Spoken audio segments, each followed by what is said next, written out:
अधिक मास की शिव महापुराण की कथा चल रही है, अपनी जिंदगी में उतारिएगा।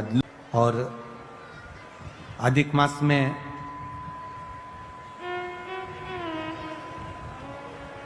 प्रयास करिएगा कि जितना बन सके अपनी जिंदगी में उतना शिव तत्व को प्राप्त करने का प्रयास करिए। एक जुआरी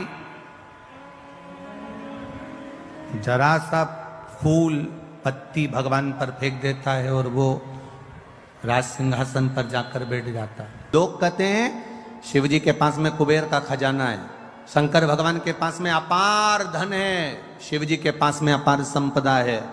इसलिए दुनिया के लोग शंकर जी का भजन करते हैं, शिव जी पे एक लोटा जल चढ़ाते हैं, शंकर जी की भक्ति करते हैं। इसलिए लोग शिव जी की पूजन करते हैं, उनसे मांगने के लिए, उनसे पाने के लिए। ये दुनिया के लोग समझ नहीं पाए। लोग कहते हैं शिव जी की पूजन इसलिए करते हैं क्योंकि उनके पास करोड़ों का धन है, अंबारियां भरी पड़ी है, लक्ष्मी भरी पड़ी है, संपदा भरी पड़ी है। उन दुनिया के लोगों को बताना कि हम शंकर जी की पूजन इसलिए नहीं करते कि उनके पास कुबेर का खजाना है। दुनिया के लोगों को बताना हम शंकर जी की पूजन इसलिए नहीं करते क्योंकि उनके पास ढेर खजाना है। हम शंकर जी की पूजन इसलिए नहीं करते कि उनके पास में धन और दौलत के भंडार भरे पड़े हैं। हम शंकर जी की पूजन इसलिए नहीं करते कि शंकर जी के पास बहुत सारी संविदा, बहुत सारा सामान, बहुत सारी पूंजी हमारे भोलेनाथ जी के पास में है। हम शंकर जी की पूजन धन को देखकर नहीं करते, हम शंकर जी की पूजन सनातनी शिव जी की पूजन शंकर का भक्त इसलिए करता है कि शंकर जी के पास इतना होने के बाद भी वो लुटाकर शमशान में रहता है। इसलिए हम शिव की पूजन करते हैं जो दोनों हाथों से लुटाना जानता है। इतनी संपदा होने के बाद खुद अच्छे सोने के महल में रह सकते थे भोलेनाथ। इतनी संपदा होने के बाद, कुबेर का भंडार होने के बाद, खजाना होने के बाद मेरे भोलेनाथ अच्छा महल बनाकर रह सकते थे। पर मेरे शंकर भगवान ना महल बनाकर रहते हैं, ना बहुत बड़ी अटारी बनाकर रहते हैं। मेरे भोलेनाथ तो शमशान का निवास कैलाश के शिखर पर अलमस्त होकर बैठे रहते हैं। क्योंकि हम शिव जी की पूजन उनके खजाने को देखकर नहीं करते, हम शिव जी की पूजन इसलिए करते हैं कि खजाना होने के बाद भी उनके जैसा लुटाने वाला दुनिया में कोई नहीं होगा। इसलिए शिव की आराधना। कौन होगा जो दुनिया में इतना खजाना लुटा देगा? आज के जमाने का व्यक्ति अगर कमाता है तो अपने बेटे को देता है। आज के जमाने का व्यक्ति थोड़ा बहुत कमा के लाता है तो अपनी पत्नी को देता है। आज के जमाने का व्यक्ति अगर कमा कर लाएगा तो अपने परिवार को देगा। पर मेरा ओघड़दानी, मेरा त्रिकालदर्शी, मेरा कैलाशी, मेरा अविनाशी, मेरा शंभु, मेरा शंकर अपने पास कुछ नहीं रखता। हमेशा दिया, रावण को सोने की लंका दे दी, भस्मासुर को कंकण दे दिया, जो मर्जी पड़ी मेरे शंभु को वो उठा उठा कर दे दिया। वो अपने पास कुछ नहीं रखता, भंडार दुनिया के भरता है। वो तो वीराने का निवास करता है, अलमस्त होकर रहता है, सुख के साथ रहता है।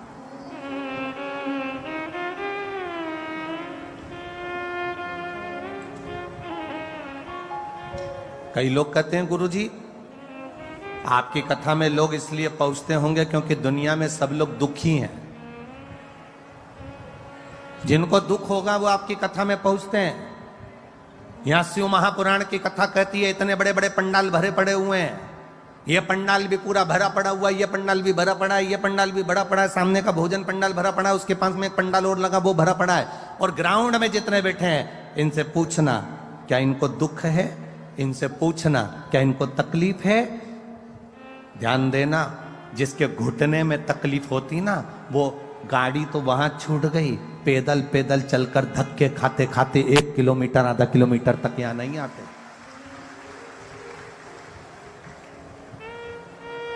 ना तो इनको कोई शरीर में कष्ट है और ना इनके धन की कमी है, संपदा की भी कोई कमी नहीं है इनके यहाँ। तुम ये मत सोचना कि हम एक बिस्कुट का पैकेट दे रहे हैं या हम इनको पानी का पाउच दे रहे हैं या हम इनको पानी की बोतल दे रहे हैं, ये बेचारे गरीब होंगे या साधारण। ना ना ना ना, शंकर का भक्त, शिव का उपासक दुनिया में कभी गरीब नहीं होता। जिसके पास शिव है वो दुनिया का सबसे बड़ा सेठ है। वो दुनिया का सबसे बड़ा करोड़पति है जिसके पास में शंकर रूपी रत्न भरा पड़ा है, जिसके पास में एक लोटा जल जिसके हाथ में है, समझ लेना उसके पास करोड़ों की दौलत उसके हाथ में है। वो कभी जिंदगी में गरीब नहीं हो सकता। वो आनंदित होता है, वो सुखमय होता है, वो आनंद की राशि होता है। उसमें शिव तत्व की प्राप्ति होती है।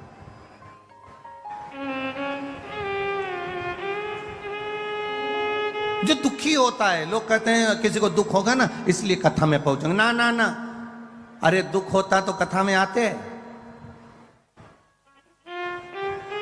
अरे बोलो तो सर, कई लोग कहते हैं, एक व्यक्ति से पूछा, क्यों रे तूने क्यों पी, क्यों तेरे में अक्ल नहीं है? ये गंदा नाली का पानी पी रहा है, गटर का पानी पी रहा है, ये मदिरा पी रहा है, ये गंदा पानी पी रहा है, ये मदिरा का नशा कर रहा है, क्यों पी? तो कि बहुत गम था इसलिए पी ली। बहुत गम था, दुखी था इसलिए पी। उसे पूछा कि क्यों पी, तो कहे गम था तो पी ली, दुखी था तो पी ली। अगर दुखी होता तो यहां नहीं मिलता, यहां तो वो मिलते हैं जो शंकर के कृपा पात्र होते हैं, जिनका हाथ शिव ने पकड़ा होता है। वो यहां बैठते हैं, वो यहां पहुंचते हैं।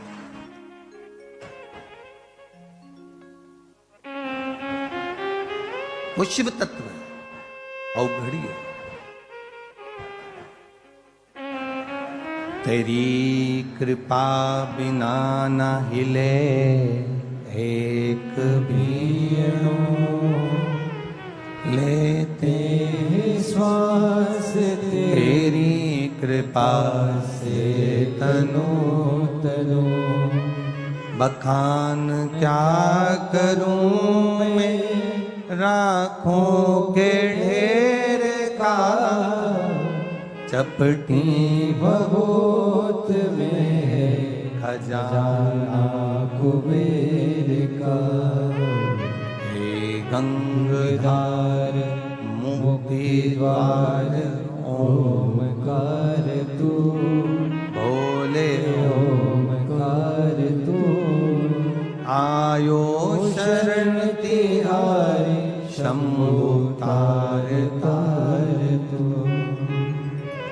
हम करें शिव की आराधना, हम करें भगवान शंकर का भजन, हम करें भगवान शिव की भक्ति, हम करें भगवान शंकर का गुणगान, हम करें भगवान शिव का स्मरण। और वो शिव भक्ति, वो शंकर भगवान का गुणगान, वो भगवान शंकर की अविरल भक्ति हमारे जीवन को सुख प्रदान करने वाले। खींचरा जला, हमारे शिव की भक्ति हमारे जीवन को आनंदता प्रदान करने वाली। आप करो।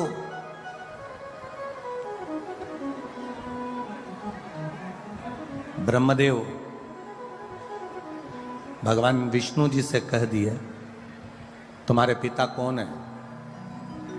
भगवान नारायण ने कह दिया, मेरे पिता स्वयं देवादिदेव महादेव है। मेरे पिता भगवान शिव है। ब्रह्मा जी को विश्वास नहीं हुआ, ब्रह्मा जी को विश्वास नहीं हुआ। क्या नारायण के पिता शिव होंगे? एक बहू को सास बार बार समझाती है, हमारी सास ने हमको ऐसा किया, हमारे सास ने ऐसा किया, हमारी सास ने ऐसा किया, हमारे सास ने ऐसा किया, हमें ये तकलीफ आई, हमें ये तकलीफ आई, हमारी सास ने हमारी जिंदगी में ऐसा किया। एक सास अपनी बहू को समझाती है कि हमने ऐसा ऐसा दुख अपने जीवन में देखा है।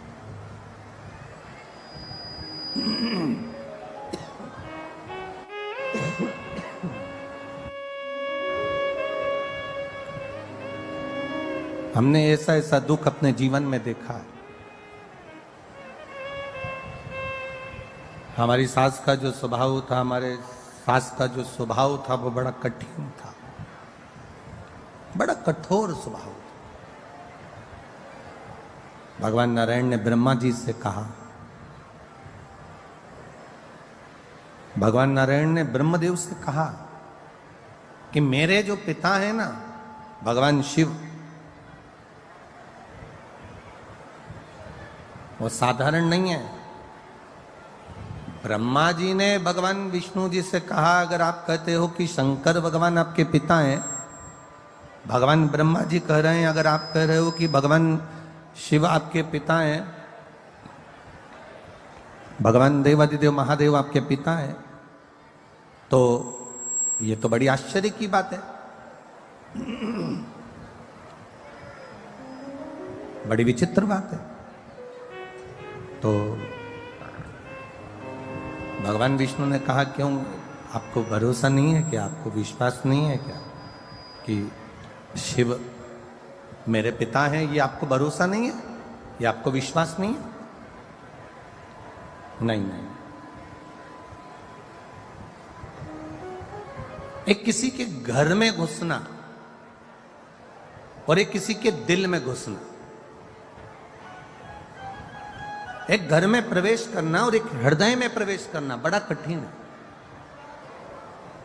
विश्वास, भरोसा एक इतना विशेष शब्द है कि ये आपके भीतर उतरना बड़ा कठिन है। दो चीजें बड़े सावधानी में रखिएगा, एक विश्वास, भरोसा, और एक शक।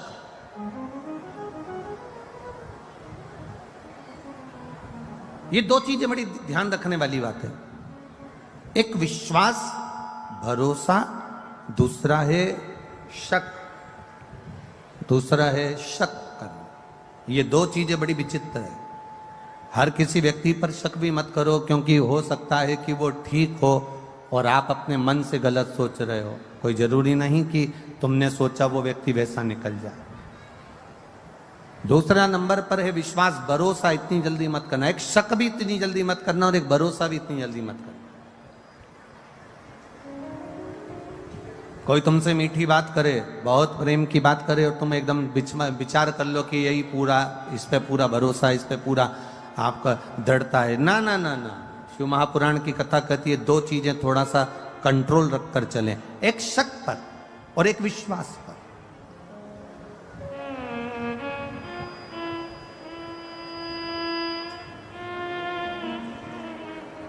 और हम तो आपसे भी कहेंगे, जितने लोग कथा सुनने आए, जितने भी यहां पंडाल में बैठे हैं, और जितने लोग आस्था चैनल पर सुन रहे हैं, और जितने फेसबुक यूट्यूब पर सुन रहे हैं, आपसे भी निवेदन है, आपका विश्वास शिव के प्रति हो, आपका विश्वास भगवान की कथा के प्रति हो, आपकी दृढ़ता परमात्मा के प्रति हो, तो आप कथा में जाओ। और आपका अगर विश्वास नहीं है, आपका भरोसा नहीं है, आपकी दृढ़ता नहीं है, तो आपको कथा में जाने की जरूरत नहीं। अपने घर पर रहो, 4 रोटी ज्यादा खाओ, आराम से टीवी देखो और सो। विश्वास हो तो परमात्मा है, और विश्वास नहीं तो परमात्मा भी नहीं है। यह भरोसे से परमात्मा की प्राप्ति।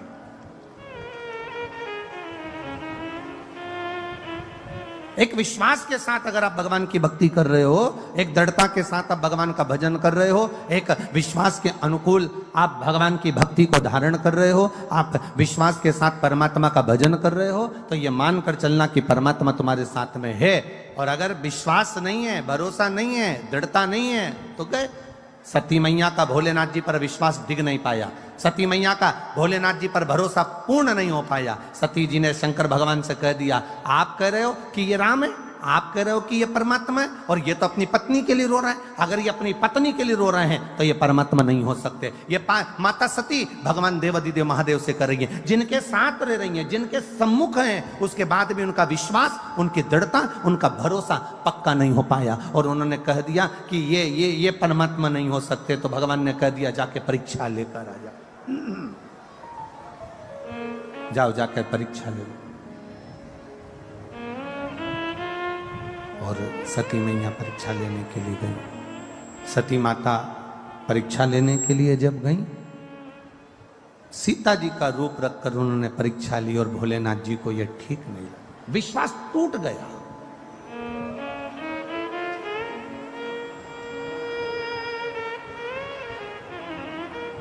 पति जरा सा फोन पर बात कर रहा है और पत्नी ने शंका करना चालू कर दी, समझ लो घर टूटने वाला है। पत्नी फोन पर बात कर रही है और पति ने शंका कर ली, समझ लो घर टूटने वाला है। बहू थोड़ी देर, छोटी बहू थोड़ी देर सास के पास बैठी तो बड़ी को शंका लगी तो घर टूटने वाला। किस शंका में हम जिंदगी जी रहे?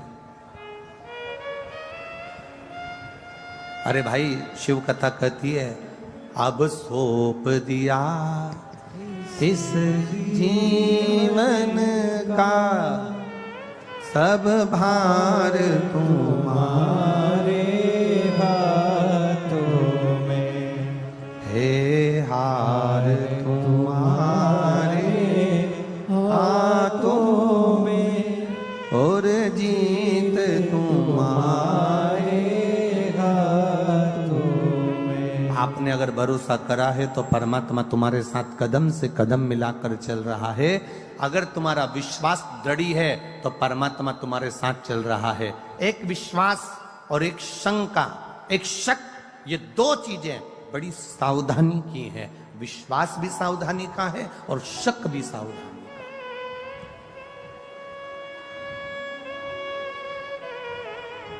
ब्रह्मा जी को विश्वास नहीं हुआ कि शंकर भगवान विष्णु के पिता हैं, ये विश्वास नहीं हुआ।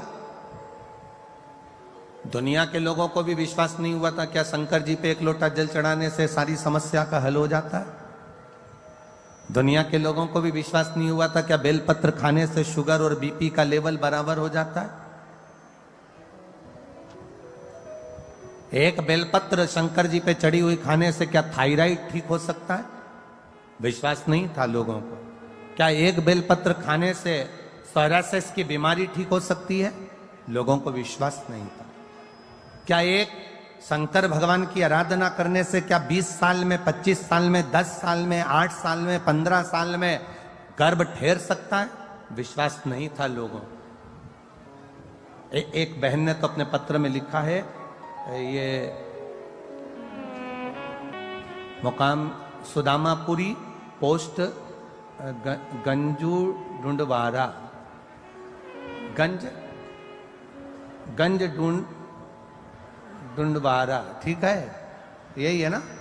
हाँ, देख लेना भैया, है संभल के हो। मैं रेणु कुमारी, कहीं बैठी है रेणु जी? कहीं बैठी हो तो हाथ हिला सकती है। मैं रेणु कुमारी, मुकाम सुदामापुरी, पोस्ट गंज ढूंढवारा, जिला कासगंज से आई हूं। कहीं बैठी हो तो हाथ हिला सकती है। जिला कासगंज से आई हूं। गुरुजी, मेरे विवाह को 8 वर्ष हो गए थे, संतान का कोई सुख नहीं था। आपने जैसी कथा कही उसके अनुसार मैंने कथा सुनी और कथा सुनने के बाद बाबा देवादिदेव महादेव की वो सफेद आंकड़े की जड़ का प्रयोग किया और बाबा ऐसी कृपा हुई कि मेरे घर में 2 संतान ने जुड़वा जन्म लिया। पर बाबा, जुड़वा संतान ने जन्म तो लिया, पर गुरुजी वो संतान बाबा ने मुझसे वापिस ली। दिल टूट गया, हृदय से मैं खूब रोई कि इतने साल के बाद संतान दी और बाबा ने वो भी ले ली। गुरुदेव, डॉक्टरों को जब दिखाया तो डॉक्टरों ने कहा कि संतान का सुख तो इसके भाग्य में था नहीं, क्योंकि इसके शरीर में बहुत सारी बीमारियां हैं, थायराइड है, शुगर है, सब कुछ है, इसको संतान का सुख नहीं था। पर भगवान ने ना जाने कहां से 2 संतान दे दी और वो ले ली। पर अब तुम संतान का चांस ना लेना और ना संतान के लिए पहल करना। फिर भी भोलेनाथ की भक्ति में लग गई। गुरुजी, आप कहते हो ना, फाइल अगर मोटी होती है थोड़ा सुधरने में समय लगता है, इसलिए मैं वापिस बाबा की भक्ति में लग गई। और बाबा की भक्ति में ऐसी लगी कि बाबा ने फिर मेरा गर्भ ठहरा दिया और 21 अप्रैल 2023 को मेरे घर में एक बेटे को फिर दे दिया और बाबा की कृपा से अब वो स्वस्थ है। उसका फोटो लगा रही हूं। शिव तत्व है। और घड़ी त्रिकालदर्शी है, वो कैलाशी अविनाशी। पूरी जांचों की फाइल लगाई है, पूरी जांचों जो डॉक्टर उन कहे शिव तत्व में है। एक विश्वास जागृत होना, एक दृढ़ता जागृत होना, एक भरोसा। लोग कहें एक बेलपत्री से क्या थायराइड ठीक हो सकता है? एक बेलपत्री से, शंकर जी पे चढ़े हुए जल से क्या रोग मुक्ति हो सकती है? शंकर जी पे चढ़े हुए जल से क्या हमारा दुख मिट सकता है? शिव जी के चढ़े हुए जल को पीने से क्या हमारी तकलीफें समाप्त हो सकती है? कभी जिंदगी में मौका मिले, सियोर वाले महाराज पर अगर भरोसा भी ना करो तो अपनी जिंदगी में गीता प्रेस गोरखपुर की एक शिव महापुराण की कथा, एक शिव महापुराण की पोथी हिंदी की खरीद कर लेकर आना और उसको लाकर पढ़ना चालू करना। स्कंद पुराण खरीद कर लाना, उसको पढ़ना चालू करना। लिंग पुराण खरीद कर लाना, उसको पढ़ना चालू करना। उसमें आपको मिलेगा कि शंकर भगवान के शिवलिंग में वो बल होता है कि अच्छे अच्छी रोगों को भी चढ़ा हुआ जल उस रोग को भी समाप्त कर देता है। ये शिव तत्व है, ये ओघड़ी है शंकर।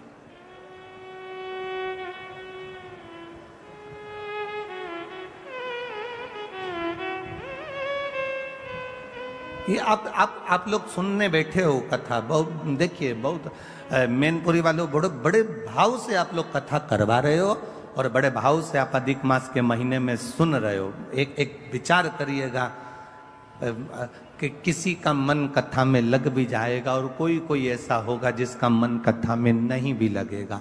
जिसका नहीं भी लगाना, उसको भी दुख मनाने की जरूरत नहीं है। ये सोच लेना कि उसके दरवाजे तक पहुंच गए ना तो वो तुम्हारे दरवाजे तक पहुंच ही जाएगा। ये इतना अनुभव जरूर रखना। थोड़ा कष्ट हो सकता है, थोड़ी तकलीफ आ सकती है।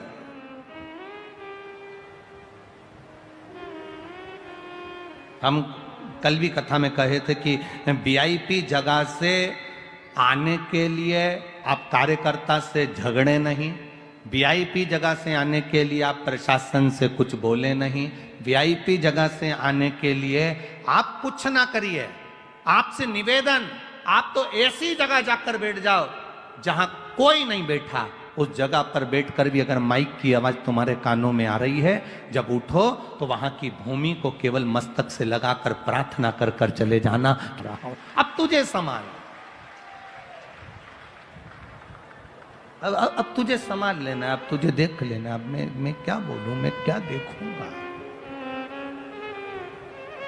खाली ना प्रेशर बड़ा बाबू, खाली ना जाता कोई दर से तुम्हारे, मैं भी खड़ा हूँ नदी मारे फसारे। ब्रह्मा जी को विश्वास नहीं हुआ कि नारायण भगवान के पिता शिव हो सकते हैं। यह भरोसा नहीं, यह विश्वास नहीं। हमको भी भरोसा नहीं होता, हमको भी विश्वास नहीं होता है क्या शिव जी पे चढ़ा हुआ जल रोग से मुक्ति दे सकता है? क्या शंकर भगवान पे चढ़ी हुई बेलपत्र खाने से शुगर बीपी बराबर रह सकता है? आप में से कई लोग बैठे होंगे जो बहुत दिन से शुगर के लिए बेलपत्र खा रहे होंगे और आपकी भी शुगर लेवल में बाबल चला रहा होगा, दवाई की जरूरत नहीं पड़ रही होगी। ये उसके ऊपर है, भरोसे के साथ खाइए।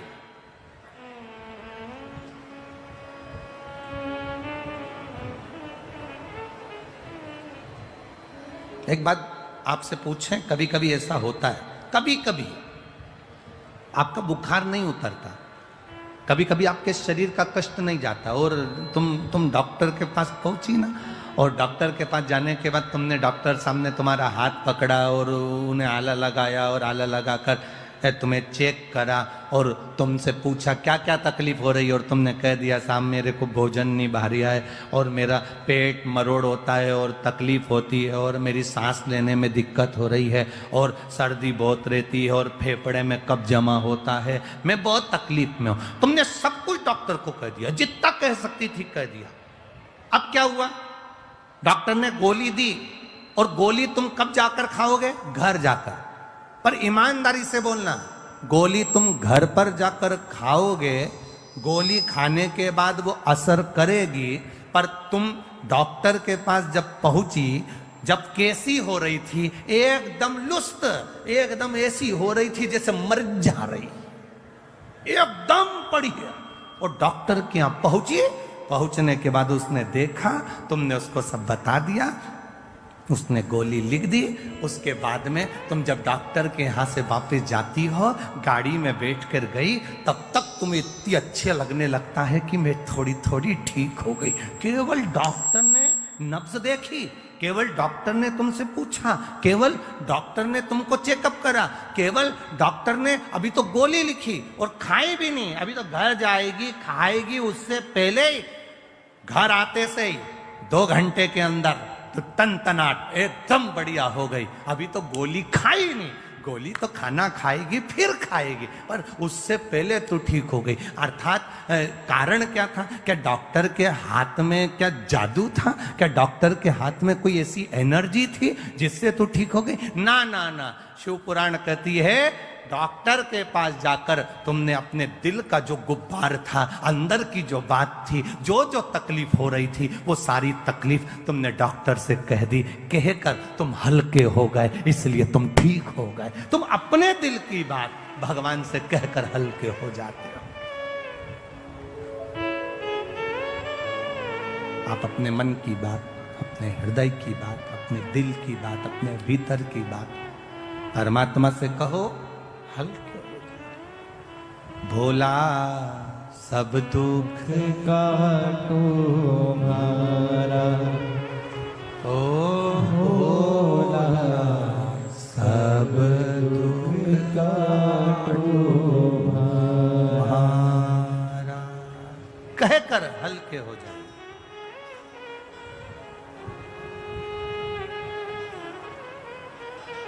भोले बाबा जपूं तेरी माला, मेरे बाबा जपूं तेरी माला, भोला सब दुख काटो हमारा, ओ भोला सब दुख काटो। अपने दिल की बात कहकर हम देवादिदेव महादेव से बोलकर हल्के हो गए।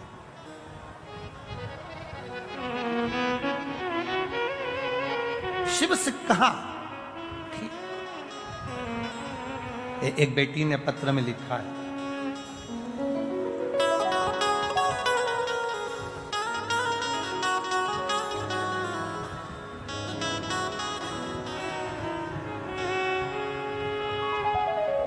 ज्योति श्रीवास्तव, पता हरदोई, पुल के नीचे, पिन नंबर 241001। कहीं बैठी हो, हाथ हिला सकती हैं। ज्योति श्रीवास्तव, हरदोई, पुल के नीचे, पिन नंबर ये, कहीं बैठी हो तो हाथ हिला सकती हैं। ज्योति श्रीवास्तव।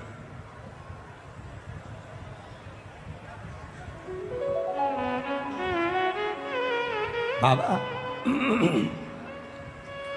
मेरी तो पूरी लाइफ देवादिदेव महादेव ने बदल दी है, मैं क्या वर्णन करूं बाबा। मेरा कहीं सिलेक्शन नहीं हो रहा था, गवर्नमेंट जॉब के लिए मैंने बहुत अप्लाई किया, नहीं हुआ।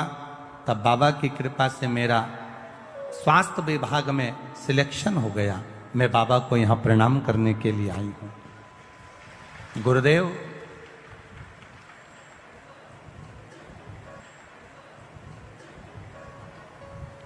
जब मेरा स्वास्थ्य विभाग में सिलेक्शन हो गया, पर नौकरी पर स्टे लग गया। जिन जिन को नौकरी मिली थी वो रुक गई और अदालत में केस पहुंच गया, पर स्टे खुला नहीं। तब वापिस पहले जल चढ़ाती थी, पशुपति व्रत नहीं करे थे, पर स्टे को खोलने के लिए मैंने पशुपतिनाथ का व्रत किसी ने बताया और मैंने करना प्रारंभ करा। बाबा की ऐसी कृपा हुई, बाबा की ऐसी दया हुई कि कोर्ट से 3 महीने भी पूरे नहीं हुए और स्टे हट गया और मुझे मेरी जॉब वापिस मिल गई। इसलिए मैं बाबा को यहाँ प्रणाम करने के लिए आया। ये शिव तत्व, ये ओघड़ी, ये त्रिकालदर्शी, ये कैलाश, भक्ति इसी को कहते हैं, भरोसा इसी को कहते हैं, दृढ़ता इसी को कहते हैं।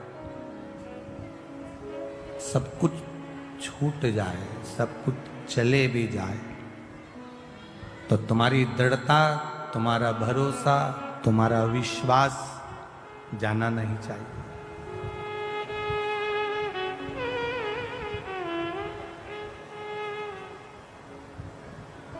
किससे जाकर कहें?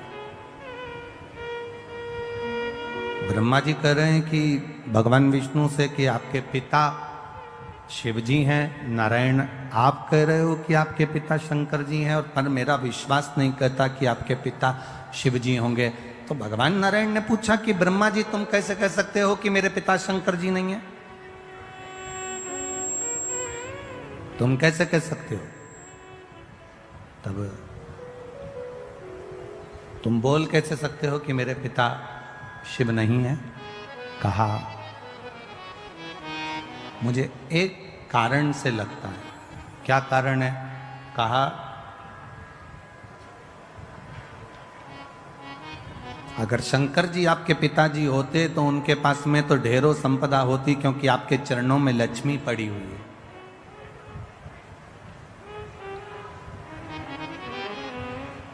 आपके चरणों में लक्ष्मी है, आप वैकुंठ का निवास करते हो, आपके पास में ढेरों संपदा है, आपके पास में ढेरों सुख है, लक्ष्मी है, अष्टलक्ष्मी आपके पास में विराजमान है, ढेरों संपदाएं आपके पास में विराजमान है, ढेरों संपत्ति आपके पास में विराजमान है।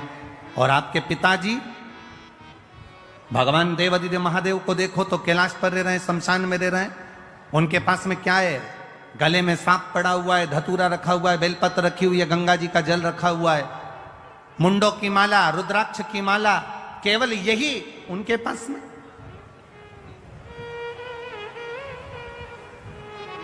आपके अगर पिता शिव हैं तो शंकर भगवान को भी तो धनपति दिखना था, करोड़पति दिखना था, संपदावान दिखना था, वैभववान दिखना था। फिर वो कमजोर क्यों दिख रहे हैं? फिर उनके पास में ये कुछ संपदाएं, ये सत्ता, ये वैभव, ये सारा सुख उनको तो नहीं दिख रहा।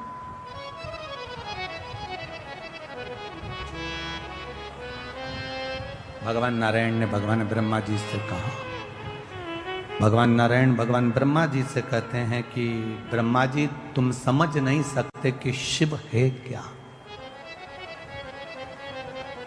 शिव क्या है समझ नहीं सकते।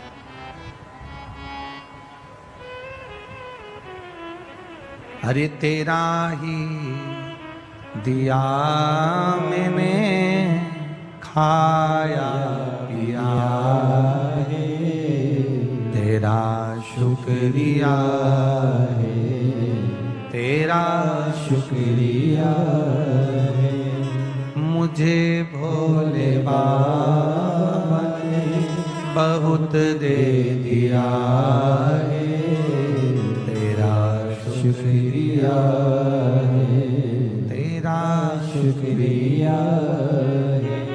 ये जायदाद दी है, औलाद दी है, ये जायदाद दी है, औलाद दी है। मुसीबत में हर वक्त इमदाद दी है, मुसीबत में हर वक्त इमदाद दी है, तेरा ही दिया मैंने खाया पिया है, तेरा शुक्रिया है, तेरा शुक्रिया है। ब्रह्मा जी ने कहा मैं विश्वास नहीं करता। एक पर्वत जिसको घुमाना भगवान विष्णु ने और भगवान ब्रह्मा ने प्रारंभ किया। पर्वत घुमाते घुमाते घुमाते घुमाते अग्नि का खंभ प्रकट हुआ, एक लिंगायत आकृति प्रकट हो गई, शिवलिंग प्रकट हो गया। शिवलिंग प्रकट हुआ तो ब्रह्मा जी ने कहा इनका सिर कहाँ, पांव कहाँ। ब्रह्मा जी शिव जी का सिर देखने के लिए आकाश मार्ग से ऊपर की ओर बढ़े। ब्रह्मा जी जब ऊपर की ओर बढ़े, भगवान नारायण शंकर भगवान का चरण ढूंढने के लिए नीचे की ओर गए। भगवान विष्णु को शंकर भगवान का चरण नहीं मिला।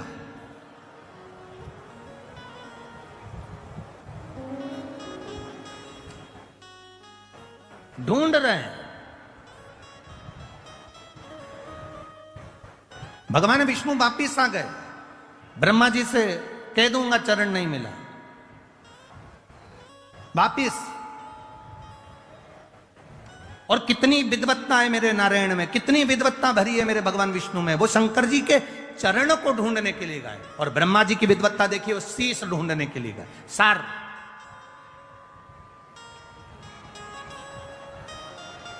जरा विचार करिएगा। पहले भी कथा में कहा है, आज फिर कह रहे हैं।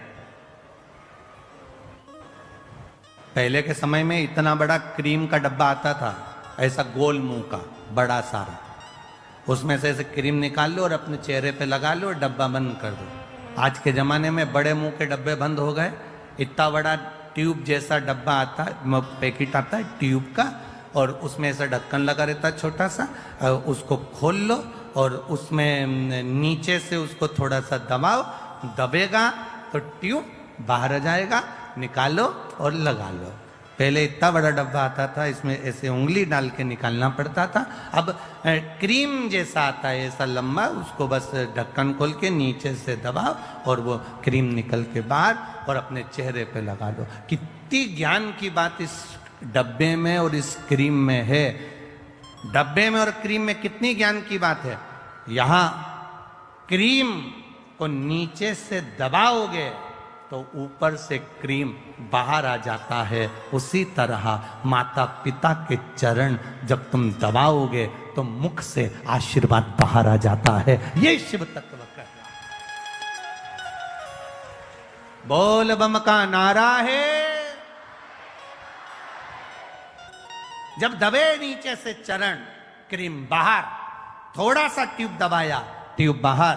उसी तरह माता पिता के चरण, परमात्मा के चरण, गुरुजन के चरण, घर के बुजुर्ग, घर के बड़े, घर के बयों के चरण हम जब पकड़ते हैं तो वो आशीर्वाद हमारे ऊपर दे देते हैं। वो आशीर्वाद हमको प्रदान कर देते हैं।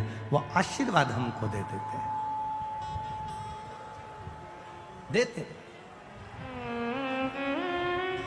आप एक प्रैक्टिकल करिए। आप किसी को भी, किसी चलते जिसको नी भी पहचानते ना, उसको भी सिर पे पल्लू लेकर आप एक बार प्रणाम तो कर लो। आप अगर एक बार प्रणाम कर लोगे ना, आप जिसको नहीं भी पहचानते और उसको अगर आपने प्रणाम कर लिया ना, नहीं पहचानते और उसके बाद भी अगर आपने प्रणाम कर लिया तो आशीर्वाद तो दे ही देगा। क्या बोलेगा? खुश रहो, दूध नहाओ, तो प्रसन्न रहो, आनंद में रहो, खुश रहो, स्वस्थ रहो। आशीर्वाद तो दे ही देगा।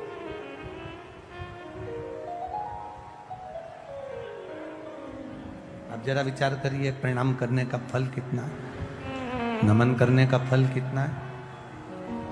आपने केवल प्रणाम करा, नी पहचाने तो भी आशीर्वाद दे दिया उसने। शिव जी के चरण ढूंढने के लिए भगवान नारायण गए, वापिस आए।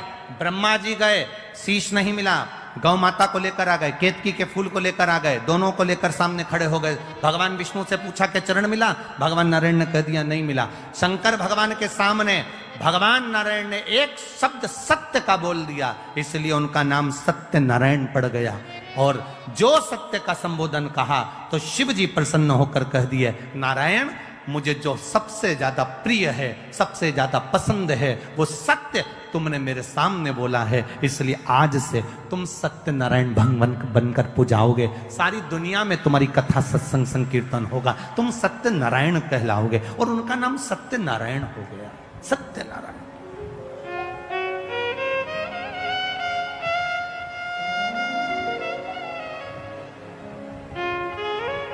ब्रह्मा जी से पूछा, ब्रह्मा जी से कहा कि ब्रह्मदेव अब आप ये बताइए कि आपको शीश मिला है, आपको क्या भगवान शंकर का सिर मिला? ब्रह्मा जी ने कहा हाँ मिला। ना मानो तो गौ माता से पूछ लो, गाय से कहा शीश मिला है? गौ माता ने एक रोटी के लिए झूठ बोल दिया, झूठ बोला। शंकर भगवान ने श्राप दे दिया कि तेरा पूरा शरीर पूजाएगा पर तेरा मुख अपूज्य रहे।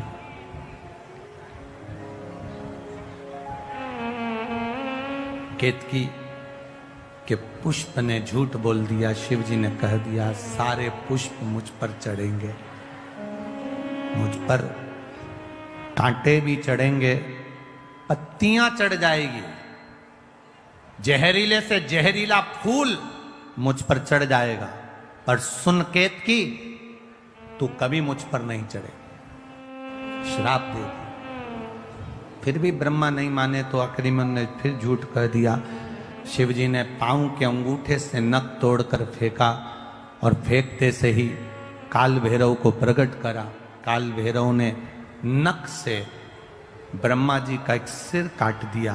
कर्मनाशा नदी प्रकट हो गई। ब्रह्मा जी झूठ बोलते बोलते लुढ़कते रहे। तब भगवान विष्णु ने उनके लिए प्रार्थना करी, उनके शीश से बट का पेड़ बना, बट वृक्ष बना।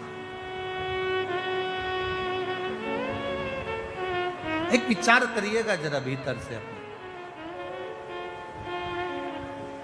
शिव तत्व कह रहा है, अभी अभी अधिक मास चल रहा है और अधिक मास में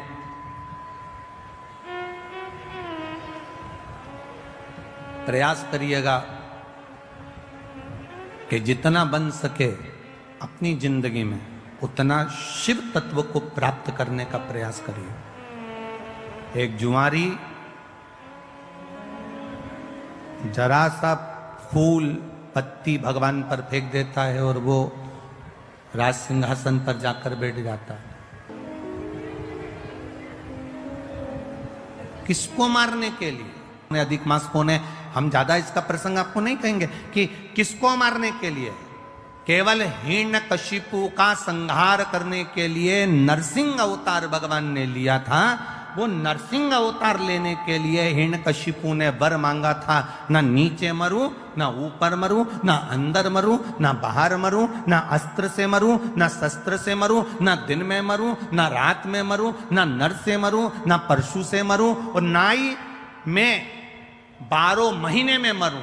भगवान ने तथास्तु कह दिया था। और एक अधिक कर कर मेरे भगवान ने एक अधिक कर कर मलमास को प्रकट करा, अधिक मास को प्रकट करा और अधिक मास को प्रकट कर कर उसको उस अधिक मास में नरसिंह भगवान प्रकट होकर हिरण्यकशिपु का संहार करे। अब समझने वाली बात देखिए, शिव महापुराण की मास पड़ता है उसका प्रभाव क्या होता है, अब समझिएगा जरा। अब जो मलमास है,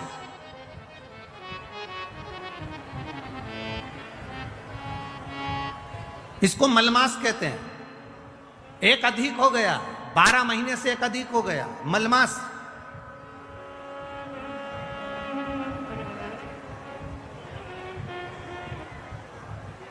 तनख्वाह से ज्यादा मिल रहा है।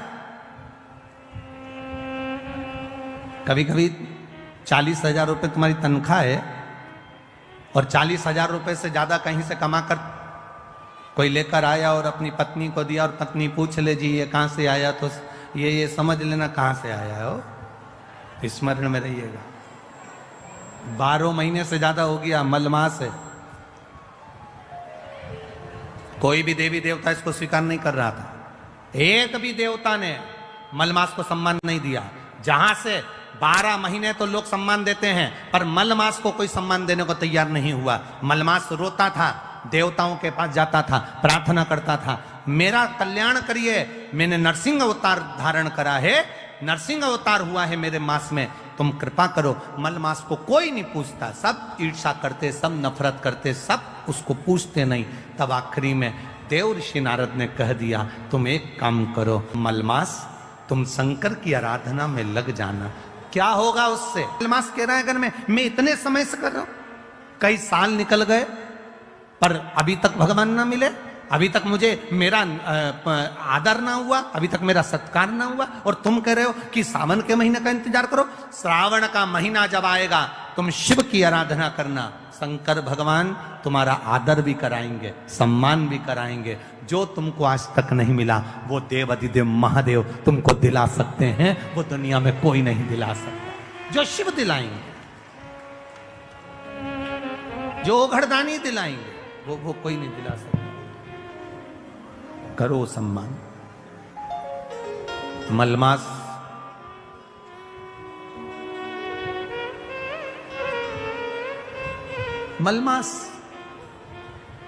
रो रहा है। सावन का महीना, आपको पहले भी कथा में कहा था, सारी समस्या का हल, जम के बोलो, जरा जम के बोलो, एक लोटा जल। पर सावन के महीने में, अरे जम के तो बोलो, 2 लोटा जल। अब तुमसे कोई पूछे कि ये लोगों को तो बुद्धि ना जाने दुनिया के लोगों की कहाँ चली गई, हमें तो स्मरण में नहीं आता। दुनिया के लोग जो ये कावड़ लेकर जाते हैं, तो कावड़ वाले पर लोग कमेंट्स करते हैं कि कावड़ क्यों ले जा रहे हो, कौन ले जा रहे हो, क्या काम है, तुम ये कर लो, तुम वो कर लो, तुम ये करो तो लो, तुम ये करो, तुम वो करो, क्या रखा है कावड़ ले जाने में, क्या रखा है शिव जी पे जल चढ़ाने में। हम उनको कहना चाहेंगे, कभी एक बार मौका मिले तो स्कंद पुराण और स्कंद पुराण का काशी खंड,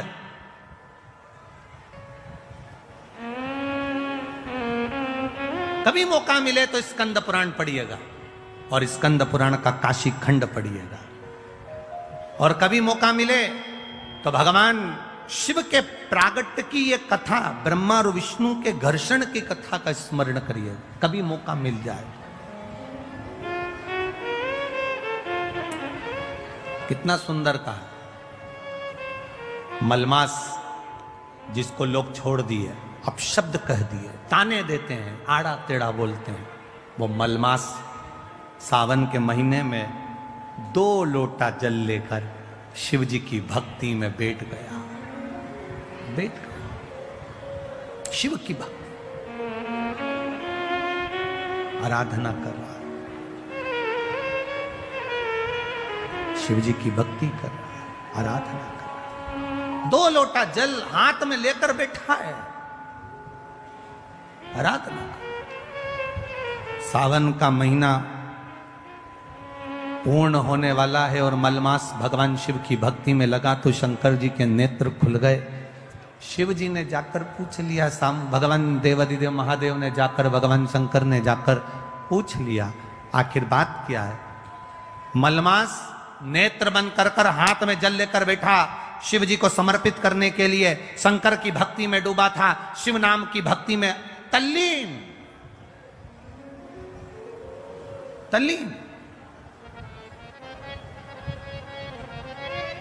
शंकर भगवान ने पूछा तो पार्वती जी कहती है, मलमास है, आप इसको आशीर्वाद नहीं दे सकते, आप इसको वर नहीं दे सकते।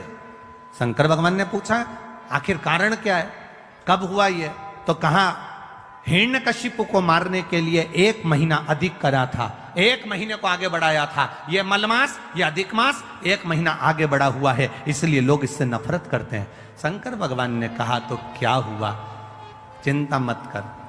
मलमास के पास शिव जी गए, शंकर भगवान को आते हुए देखकर मलमास ने जल का पात्र ढोल दिया, जल का पात्र ढोल दिया। शिव जी ने पूछा क्या चाहिए तुझको, क्या चाहिए, बोल। मलमास कहता है कि मुझसे लोग नफरत करते हैं।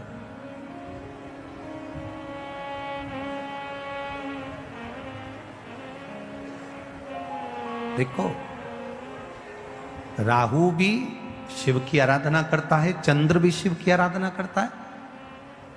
लोग कहते हैं ये देवता ब्राह्मण के हैं, ये देवता क्षत्रिय के हैं, ये वे देवता वैश्य के हैं, ये देवता शूद्र के हैं।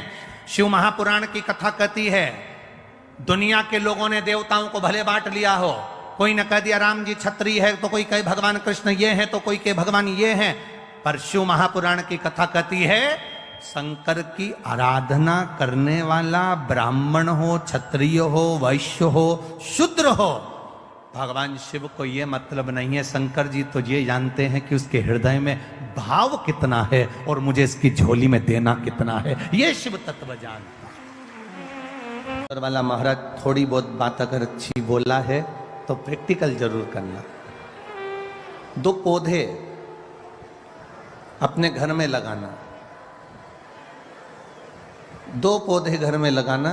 एक पौधे में पानी देना तो कुड़ कुड़ के देना, बस मेरे को ही पानी देना है, मैं ही करूं ये सारा काम और कोई नहीं कर सकता, और मैं क्या फालतू बैठी हूं जो पेड़ पौधे में पानी देती रहूं। कुड़ कुड़ के एक पौधे में पानी देना, और दूसरे पौधे में पानी देना तो बड़े प्यार से देना। कितना अच्छा पौधा है, जब बड़ा हो जाएगा ना तो इसमें फूल आ जाएंगे, बड़ा अच्छा लगेगा। दूसरे पौधे में जब पानी देना तो प्रसन्नता में देना, एक स्नेह के साथ, एक प्यार के साथ, एक प्रेम के साथ दूसरे पौधे में पानी दीजिए। एक पौधे में पानी देना तो थोड़ा कुड़ कर, थोड़ा क्रोध कर कर, थोड़ा गुस्सा कर कर, थोड़ा चिड़चिड़ कर कर, और दूसरे पौधे में पानी देना तो थोड़ा प्रेम रखकर, थोड़ा स्नेह रखकर, थोड़ी वात्सल्यता, थोड़ी करुणता रखकर।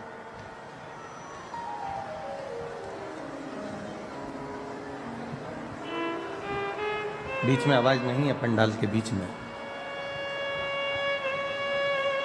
एक पौधे में अगर हम पानी दे रहे हैं, एक पौधे में अगर हम पानी दें तो थोड़ा चिढ़ कर दे रहे हैं, एक पौधे में हम पानी दे रहे हैं तो थोड़ा कुड़ कर दे रहे हैं, एक पौधे में हम पानी दे रहे हैं तो थोड़ा क्रोध कर कर दे रहा है, और दूसरे पौधे में हम पानी दे रहे हैं तो प्रेम से दे रहा है, दूसरे पौधे में हम पानी दे रहे हैं तो वात्सल्यता से दे रहे हैं। अब थोड़ा समय निकलने दो, 1 महीना, 2 महीना, 3 महीना, 4 महीना, 5 महीना जब निकलेगा तो निकलने के बाद आप अनुभव करेंगे कि जिस पौधे से आपने प्रेम किया है, जिस पौधे से आपने स्नेह किया है, जिस पौधे से आपने वात्सल्यता की है, जिस पौधे से आपने स्नेह रखकर उसमें पानी दिया है, वो पौधा बड़ी जल्दी पनपता है, वो पौधा बड़ी जल्दी फूलता है, वो पौधा बड़ी जल्दी तैयार होता है। और जिस पौधे पर आपने चिड़ चिड़ कर, क्रोध कर कर,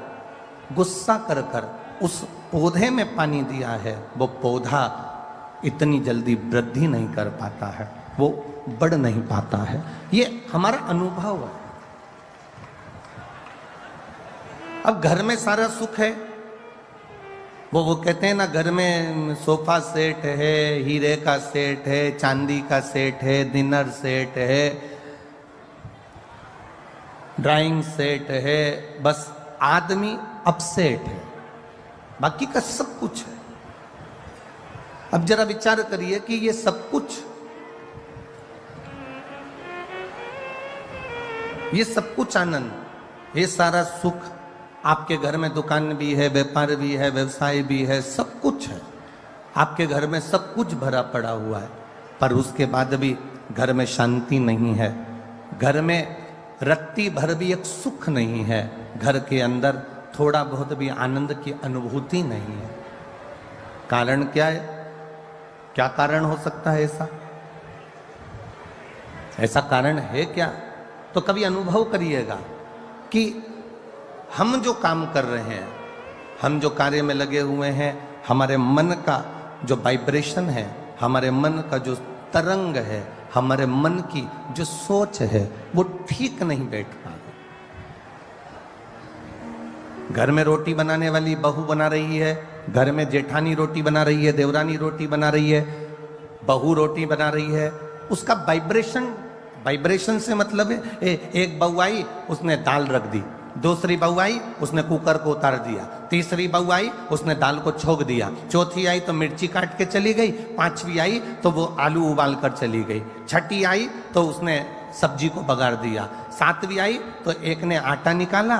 फिर आई तो एक ने आटा उसना, और एक आई तो अपने पति के लिए 4 पराठे सेक के चली गई, और दूसरी आई तो अपने खुद के बच्चों के लिए रोटी का टिफिन बनाकर चली गई। अब ईमानदारी से बोलना, रसोई घर के अंदर जब तुम्हारी सोच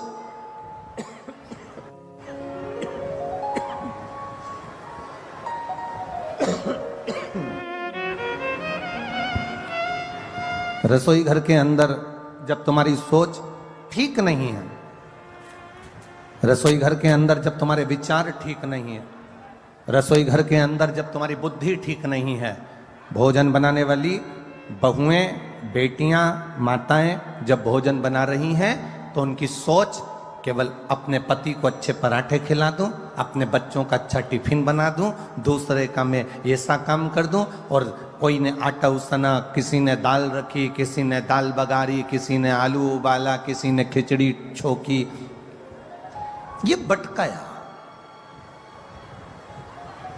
अब लोग कह रहे हैं कि घर में शांति नहीं है, सुख नहीं है, तो उसका केवल एक कारण है कि जो घर की माताएं जो भोजन बना रही हैं उस समय पर उनकी चित्त वृत्ति, उनकी बुद्धि, उनका मन, उनकी एकाग्रता उस भोजन बनाने में नहीं है।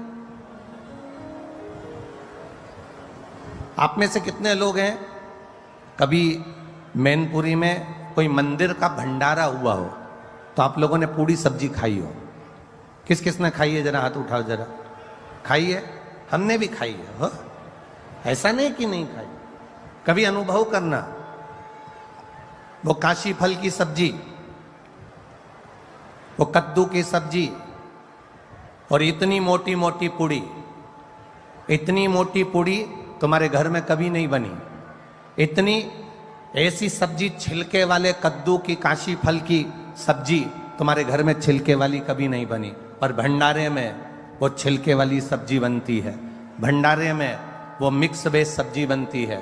भंडारे में वो राम भाजी बनती है। भंडारे में मोटी मोटी पूड़ी बनती है। उसके बाद भी आप जब भोजन करते हो भंडारे का, वही भोजन अपने घर में जाकर बनाकर खाना, उसमें स्वाद नहीं आएगा, पर जो भंडारे में करा उसका स्वाद बढ़ जाता है। भंडारे के भोजन का स्वाद बढ़ गया, और तुमने जो घर में बनाया उसमें स्वाद नहीं आया। उसका कारण क्या था? उसका कारण क्या है? क्या हमारे घर में भोजन ठीक नहीं बनता? क्या हमारे घर में मसालों की कमी है? क्या हमारे घर में सब्जी की कमी है? क्या हमारे घर में वो तेल नहीं डलता जो भंडारे में डलता है? उसमें कोई चीज की कमी नहीं है। तुम्हारे यहाँ जो भोजन बन रहा है और मंदिर में जो भोजन बन रहा है उसमें एक अंतर है। मंदिर में जब भोजन बनता है, भंडारे का भोजन बनता है, तो हम ये भाव से बनाते हैं कि भगवान को भोग लगेगा, और घर में जो भोजन बनाते हैं हम इस भाव से बनाते हैं कि मेरे बच्चे का टिफिन अच्छा लगा दूं, मेरे पति के पराठे अच्छे बना दूं, उसके बाद जेठानी आएगी वो बनाएगी चली जाएगी, देवरानी आएगी वो अपना बनाएगी चली जाएगी, सास के लिए 4 रोटी सेक के रख देंगे। अब कोई सास से कहे कि तुम्हें भोजन क्यों नहीं भा रहा, कोई सास से कहे कि तुम रोटी नहीं खाती आजकल, तो सास कैसे कहे कि इस भोजन में स्वाद नहीं आ रहा? क्योंकि तुम प्रेम से देना भूल गई, तुम प्रेम का व्यवहार भूल गई, और तुम प्रेम से बनाना भूल गई। जिस दिन तुमने करुणा, प्रेम, वात्सल्यता से ये भोजन सिद्ध करा, उस दिन उस भोजन में अपने आप शुद्धता का भाव आएगा, सुंदरता का भाव आएगा, और उसमें स्वाद बढ़ता चले जाएगा। क्या है ऐसा शिव पुराण में? दुनिया के लोग ये इतनी तेज कड़कड़ाती हुई धूप पड़ रही है, गर्मी पड़ रही है, लोगों को देखो अपने अपने घर से छाता लेकर आए हैं, चादर का टुकड़ा लेकर आए हैं, कोई कोई पन्नी लगा कर बैठा हुआ है, भोजनशाला का टेंट भरा पड़ा है, उसके पास में एक टेंट और लगाया वो भरा पड़ा हुआ, पूरे ग्राउंड में कहीं जगह नहीं है। और जितने लोग ग्राउंड में हैं उतने रोड की जो दुकानें भरी पड़ी हुई हैं, उस दुकानों के अंदर कहीं ना कहीं पेड़ों की छांव में जहां जहां जगह मिल रही है लोग बैठे हुए हैं। क्या है शिव पुराण में? शंकर की कथा में ऐसा क्या तत्व है? शिव की कथा में ऐसा क्या रस तत्व है?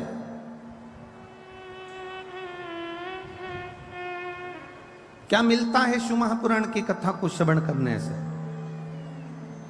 दुनिया के लोग कहें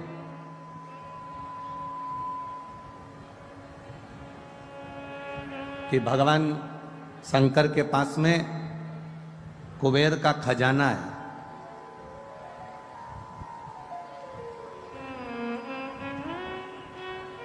भगवान शिव के पास में ढेर संपदा है, इसलिए दुनिया के लोग शंकर भगवान की आराधना करते हैं। और जब मलमास ने प्रार्थना करी, मलमास प्रार्थना करने के लिए जागृत हुआ,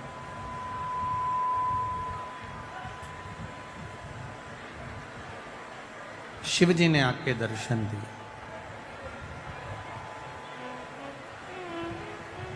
देवादिदेव महादेव ने कहा कि मलमास क्या चाहिए तुमको?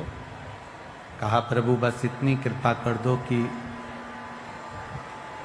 सारे देवता मेरा अपमान करते हैं, कोई मुझे पूछता नहीं, कोई मुझे सम्मान देता नहीं, कोई मेरा आदर करता नहीं, आप कृपा करेंगे सब,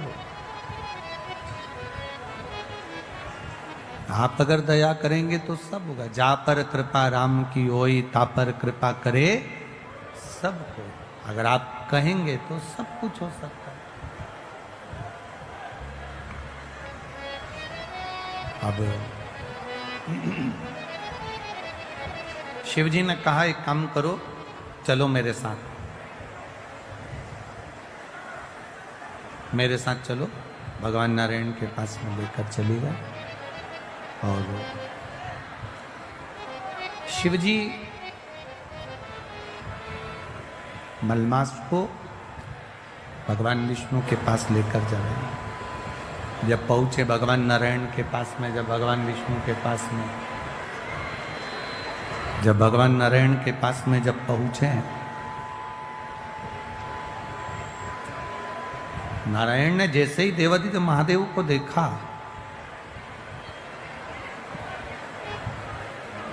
और नारायण जैसे ही शिव जी को देखे तो उठ के बैठ गए, और बैठते से उन्होंने प्रणाम खड़े होकर करा और कहा प्रभु जी आप पधारे हो, कोई बात है क्या? कैसे आना हुआ?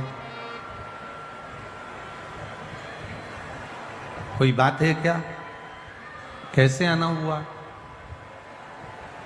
कहा प्रभु ये मल मास है, नरसिंह अवतार का जब समय था तो 12 महीने में से 1 महीना अधिक किया गया था। उस अधिक मास को मैं लेकर आया हूं क्योंकि इसने मेरी शिव भक्ति करी, इसने भजन किया, इसने स्मरण किया, इसलिए मैं उसको लेकर यहाँ पहुंचा हूं। मैं उसको लेकर यहाँ पर आया हूं। आप कृपा करिए जिससे ये मलमास को भी सम्मान मिले, ये अधिक मास का भी आदर हो, सम्मान हो, सत्कार। भगवान नारायण ने, भगवान विष्णु ने शिव जी के कहने पर अपना पुरुषोत्तम नाम, जो अपना खुद का पुरुषोत्तम नाम है, भगवान नारायण ने वो पुरुषोत्तम नाम उस मल मास को दे दिया। अब देखिएगा जरा, ये शिव की कृपा से, ये शंकर जी की उदारता से, ये शंकर भगवान की करुणा से प्राप्त हो। सावन के महीने में जो अधिक मास पड़ता है, एक भाव आया है, देखिए किसी ने पत्र में लिखा,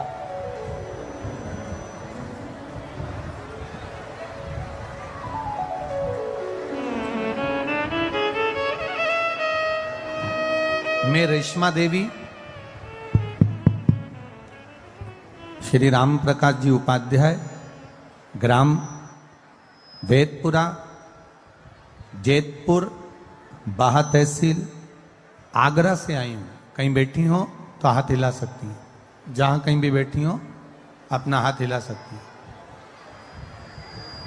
मैं रेशमा देवी श्री राम प्रकाश उपाध्याय, ग्राम वेदपुरा, जेतपुर, बाहा तहसील, आगरा से आई हूँ। मेरा मोबाइल नंबर ये है। मेरे पति जिनकी उम्र 80 वर्ष हो चुकी है, उनके पेट में एक गेंद के बराबर एक गठान हो गई थी, जिसे कई डॉक्टरों को दिखाया तो उन्होंने कैंसर की गठान बताई। वो कैंसर की गठान और कैंसर का इलाज चालू हुआ। आगरा, फरीदाबाद, हरिद्वार, जयपुर, दिल्ली, ऐसे कई जगह पर डॉक्टरों को जाकर दिखाया गया, पर सभी ने कैंसर बताया। आराम नहीं लगा।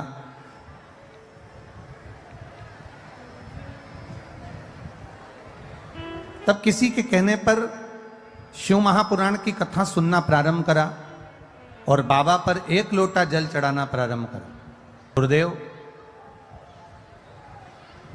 1 लोटे जल की महत्वता क्या है, बेलपत्री की महत्वता क्या है, मैं वर्णन करना चाहती हूं। मेरे पति की उम्र 80 साल है और कैंसर जैसी बीमारी से जूझ रहा है, और उसको 1 बेलपत्र शिव जी की चढ़ी हुई और 1 लोटा जल शंकर जी को चढ़ाया हुआ, उसमें से थोड़ा सा जल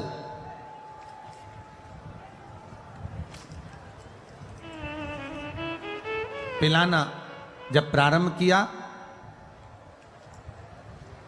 1 लोटा जल और बेलपत्र देना चालू करा। बाबा की कृपा का मैं क्या वर्णन करूं गुरुदेव। दूसरी बार जांच आगरा में कराने के लिए गए तो बाबा की कृपा से उनका कैंसर समाप्त हो चुका था। इसलिए मैं बाबा को नमन करने पूरी रिपोर्ट के साथ में आई हूं कि मेरे पति का जो कैंसर समाप्त हुआ उसकी भी जांचें और पूरी रिपोर्ट मैं लगा रही हूं। ये शिव तत्व, ये ओघड़ी, ये दयालु, ये दाता है। आप ही हैं? अच्छा, आपकी मम्मी है वो? अच्छा अच्छा, श्री शिवाय नमस्ते। ठीक है, बधाई।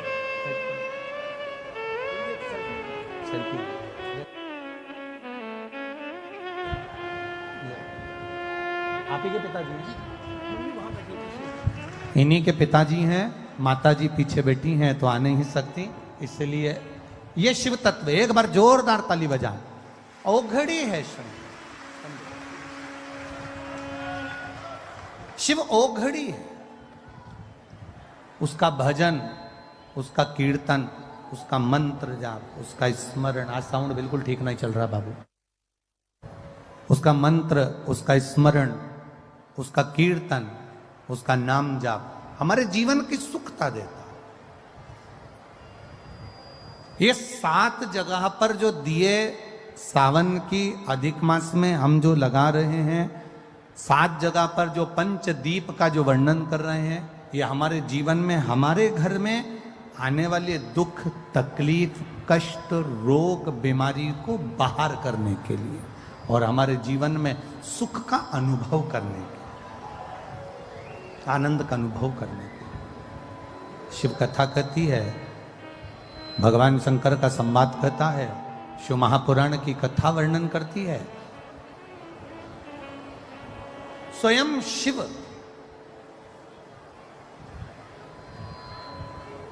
भगवान नारायण के कहने पर मलमास को भी वर प्रदान कर देते। स्वयं भगवान नारायण ने तो वर दिया, साथ में स्वयं देवाधिदेव महादेव ने भी वर दिया। और महादेव ने कहा, सुन मलमास, जिस समय पर घड़ी, पल, नक्षत्र, समय बदलते बदलते तो मलमास सावन के महीने में जब आएगा, सावन के महीने में जब तू पहुंचेगा और जो अपने हृदय से मेरी आराधना मल मास में, पुरुषोत्तम मास में, अधिक मास में करेगा, शिव जी कहते हैं उसकी जिंदगी में कभी कोई दुख मैं आने नहीं दूंगा। ये शिव तत्व की प्राप्ति, ये शंकर जी के मूल तत्व की प्राप्ति है, भगवान देवाधिदेव महादेव की प्राप्ति का अंदर सहज नहीं है। शिव एक पहचान मेरे देवाधिदेव महादेव के भीतर हो। जैसे आपको पहले भी कथा में कहा शिव जी का नाम लेकर, भगवान शंकर का स्मरण कर कर आप डॉक्टर को दिखाओ, डॉक्टर जो दवाई दे उसको खाओ, जांच कराए डॉक्टर तो जांच कराओ, औषधि दे डॉक्टर तो औषधि खाओ, तुम्हारी मर्जी पड़े 50 जगह पर डॉक्टर को दिखाने के लिए जाओ और 50 जगह पर जांच भी कराओ, दवाई भी लाओ, डॉक्टर की दवाई पर भरोसा भी करो। पर शिव महापुराण की कथा कहती है, साथ में भगवान शिव का तत्व कह रहा है, शिव महापुराण की कथा कह रही है, साथ में शंकर जी पे चढ़ा हुआ 1 लोटा जल और 1 बेलपत्री का भाव अपने जीवन में उतारना प्रारंभ करिए। ये जीवन का सुख प्रदान कर देगा, ये जीवन का एक आनंद की अनुभूति करा देगा, सारी समस्या का हल बोल बम का नारा है। आवाज नहीं आई, जरा दम से बोलो, बोल बम का नारा है। 1 बेलपत्र 1 लोटा जल का महत्व भगवान देवादिदेव महादेव वर्णन कर रहे हैं, शिव तत्व कह रहा, भगवान शंकर की कथा का आया समय, ब्रह्मा जी का सिर बड़ का पेड़ बन गया, बट वृक्ष बन गया।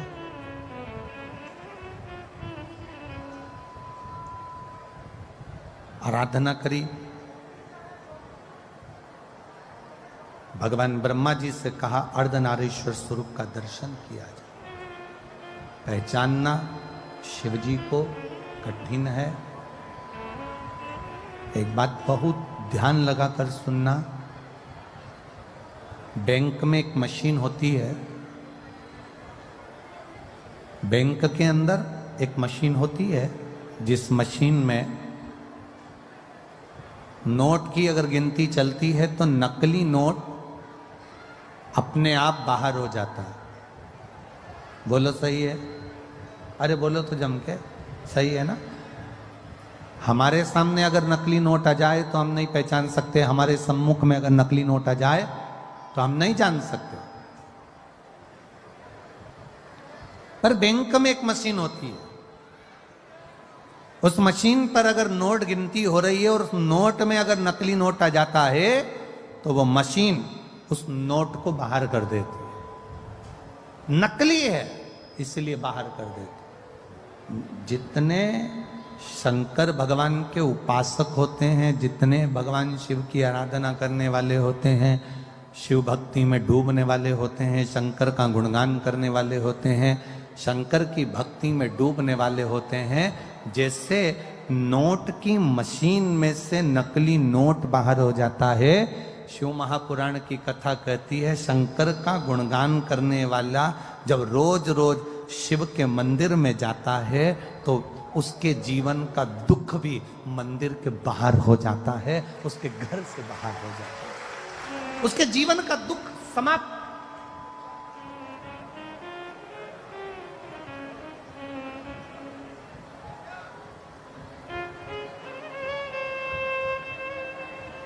जिस दिन हमने ये विचार कर लिया कि हम दूसरे के दोष ना देखें, हम केवल उसके गुण देखें, उस दिन जिंदगी की एक व्यक्ति अपनी पत्नी से कहता है, सुनो, अरे सुनती हो? पत्नी ने कहा क्या है?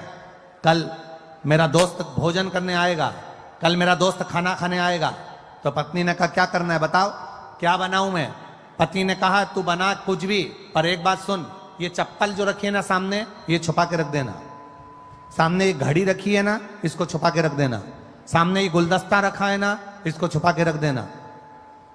पत्नी ने कहा क्यों, तुम्हारा दोस्त चोर है क्या? पति बोलता नहीं, वो अपने सामान को पहचानता है।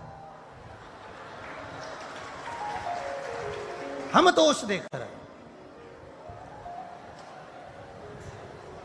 चोर वो नहीं है, चोर मैं हूं। ये वो अपने सामान को पहचानता है, मतलब शिव कथा कह रही है। हमने अभी तक क्या देखा? उसने हमारा बुरा कर दिया, किसी ने हमारे दरवाजे पर नींबू पटक दिया, किसी ने हमारे दरवाजे पर मिर्ची पटक दी। कहां हम पड़े हैं? इतने चतुर होने के बाद, इतने विद्वान होने के बाद भी आज भी हम उस भ्रम में पड़े हैं कि किसी ने नींबू काट के पटक दिया, किसी ने मिर्ची काट के पटक दी। अरे तुम्हें दरवाजे पर लिख देना चाहिए, एक नींबू से काम नहीं चलेगा, 12 नींबू एक साथ पटको तो अचार डाल के खा जाऊंगी। किस भ्रम में जी रहे हैं हम? ढोंग और प्रपंच की जिंदगी से बाहर निकलो, भ्रम की जिंदगी से बाहर निकलो।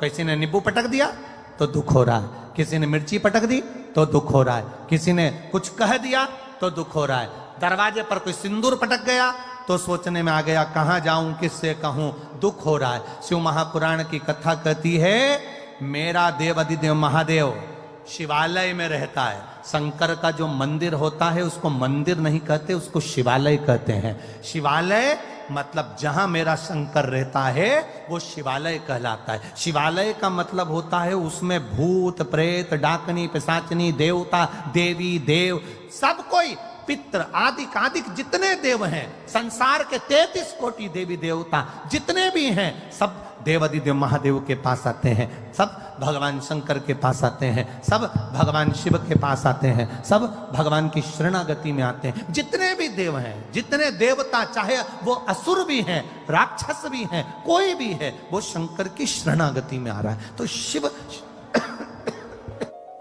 में निवास कर रहे हैं, शंकर भगवान शिवालय में रह रहे हैं।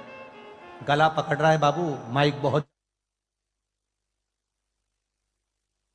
शंकर भगवान शिवालय के अंदर निवास करते हैं, भगवान शिव शिवालय के अंदर रह रहे हैं, सब कुछ है वहां, सब विराजमान है वहां पर, कोई खाली, सब बैठे। अब तुम रोज एक लोटा जल चढ़ाने के लिए शंकर जी के मंदिर जा रहे हो, तुम रोज एक लोटा जल चढ़ाने के लिए देवाधिदेव महादेव के द्वार पर जा रहे हो, तुम रोज एक लोटा जल चढ़ाने के लिए शंकर के दरवाजे पर जा रहे हो। शिव जी का चढ़ा हुआ जल तुम थोड़ा सा झेल कर घर ला रहे हो, लाते हो कि नहीं लाते? अरे बोलो तो जम के, लाते हो ना? थोड़ा सा जल झेल कर अपने घर लेकर आते हो, उस जल को अपने घर पर छीट देते हो, लोगों को आचमन करने के लिए पीने के लिए दे देते हो। ईमानदारी से बोलना, सारे भूत सारे प्रेत सारी डाकनी सारे पिशाच सारे देवता सारे असुर सारे ग्रह सारे नक्षत्र जब शंकर जी के पास हैं और तुमने उसको जल चढ़ाकर अगर लेकर आ गए, फिर दुनिया में किसकी सामर्थ्यता है जो तुम्हारा बुरा कर दे अगर काल अधिपति तुम्हारे साथ है। अकाल मृत्यु वो मरे जो काम करे चंडाल का, काल उसका क्या बिगाड़े जो भक्त हो महाकाल का। जो शिव की आराधना करता है, शंकर की उपासना करता है, शिव तत्व को जो जानता है, शंकर के मंदिर जाना जिसने चालू कर दिया, शिव की आराधना करना जिसने चालू कर दिया, शंकर का गुणगान करना जिसने चालू कर दिया, फिर ये ना सोचना कि किसी ने नींबू पटक दिया, किसी ने मिर्ची पटक दी, कहीं उसको भूत आ गए तो कहीं उसको प्रेत आ गए। ये सब ढोंग और प्रपंच और छल से दूर हो जाओ। जो शंकर का है वो जानता है कि शिव शमशान में निवास करते हैं और वो शमशान कोई साधारण सी जगह नहीं, वहां सब मेरे बाबा का दिया हुआ उसकी दृष्टि में सब सम है, इसलिए उसका नाम शमशान है। वहां कोई बड़ा नहीं कोई छोटा नहीं। मैनपुरी में अगर बहुत करोड़पति व्यक्ति मरता है तो उसको क्या डनलप के गद्दे पे ले जाते हैं? अरे बोलो तो, क्योंकि हमारे सीओर में तो ऐसा नहीं होता। तुम्हारे यहां पर अगर होता हो तो बात दूसरी है। वो करोड़पति व्यक्ति मरा तो क्या उसको डनलप के गद्दे पे ले जाएंगे? करोड़पति व्यक्ति मरा तो चेन अंगूठी मोबाइल पर्स सब देकर भेजेंगे। अगर करोड़पति व्यक्ति मरा तो क्या उसको लैपटॉप देकर भेजेंगे? करोड़पति व्यक्ति मरा तो क्या उसको बादाम खिलाकर भेजेंगे? शिव महापुराण की कथा कहती है शंकर के दरवाजे पर उसका नाम है शमशान। शमशान का मतलब होता है जहां सबकी शान सम है, उसका नाम शमशान है। सब अमीर हो गरीब हो सब सम है उसके दरवाजे पर, इसलिए उसकी शान सबकी सम रखता है। वो शमशान है, वो शिव का धाम है, वो शंकर की चौखट है। एक पत्र है देखो,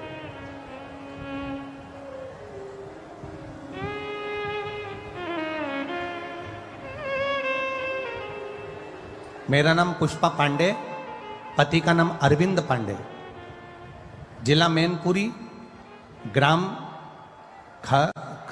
खटाना की रवटाना, क्या है लिखा है? कौन सा गांव है ये? खटाना। हाँ, तुम यहीं क्या हो क्या? अच्छा पूछा। पुष्पा पांडे, पति का नाम अरविंद पांडे, जिला मैनपुरी, ग्राम खटाना की रहने वाली हूं। कहीं बैठी हैं पुष्पा जी? अगर बैठी हो तो हाथ हिलाइएगा अपना। कहीं बैठे हो तो हाथ जरूर हिलाएं। पुष्पा पांडे, पति का नाम अरविंद पांडे, जिला मैनपुरी, ग्राम खटाना की रहने वाली हूं। गुरुदेव, मैं क्या वर्णन करूं शिव महापुराण का। मेरी बच्चेदानी में गठान हो गई थी, रसोली हो गई थी। सारे डॉक्टरों का इलाज करवाया, सभी डॉक्टरों ने कहा इसका ऑपरेशन कराना पड़ेगा और वो गठान जांच के लिए बॉम्बे जाएगी। आगरा में गई, डॉक्टर को दिखाया, उन्होंने भी यही कहा। दिल्ली गई, वहां पर भी यही कहा कि इसका ऑपरेशन कराना पड़ेगा। हमने डॉक्टर से कहा अगर 2-4 दिन रुक जाएं फिर ऑपरेशन कराएं। डॉक्टर ने कहा कभी भी कराओ पर ऑपरेशन जरूरी है और जल्दी से जल्दी करा लेना क्योंकि गठान बढ़ रही है। तभी हमारी पड़ोसन के कहने पर हमने शिवजी पर 1 लोटा जल चढ़ाना प्रारंभ करा और एक बेलपत्री को लाकर खाना प्रारंभ करा। 25 दिन हो गए। 25 दिन के बाद, क्योंकि पड़ोसन ने कहा था सियोर वाला महाराज कहता है, जांच फिर से कराई और वापिस 25 दिन के बाद में हम डॉक्टर को फिर वापस जांच कराने के लिए गए तो डॉक्टर ने कहा तुम्हारी गठान गल चुकी है, अब तुम्हें ऑपरेशन की जरूरत नहीं है। इसलिए मैं बाबा को नमन करने के लिए आई हूं। ये शिव तत्व है। ओ घड़ी शंभु त्रिकालदर्शी कैलाश, तेरी कृपा बिना ना हिले एक भी अणु, लेते हैं श्वास तेरी कृपा से तनो तनो। आपका विश्वास अगर दृढ़ है, आपका भरोसा अगर दृढ़ है, तुम शिव के दरवाजे तक जा रहे हो, तुम शंकर की चौखट तक जा रहे हो, 1 लोटा जल चढ़ाकर थोड़ा सा जल लेकर अपने दरवाजे पर छीट रहे हो, थोड़ा सा जल लाकर आचमन कर रहे हो, 1 बेलपत्र लाकर अगर रोग के लिए भी तुम कुंदकेश्वर महादेव का नाम लेकर खा रहे हो तो यह निश्चित है उसका फल मिलता ही है।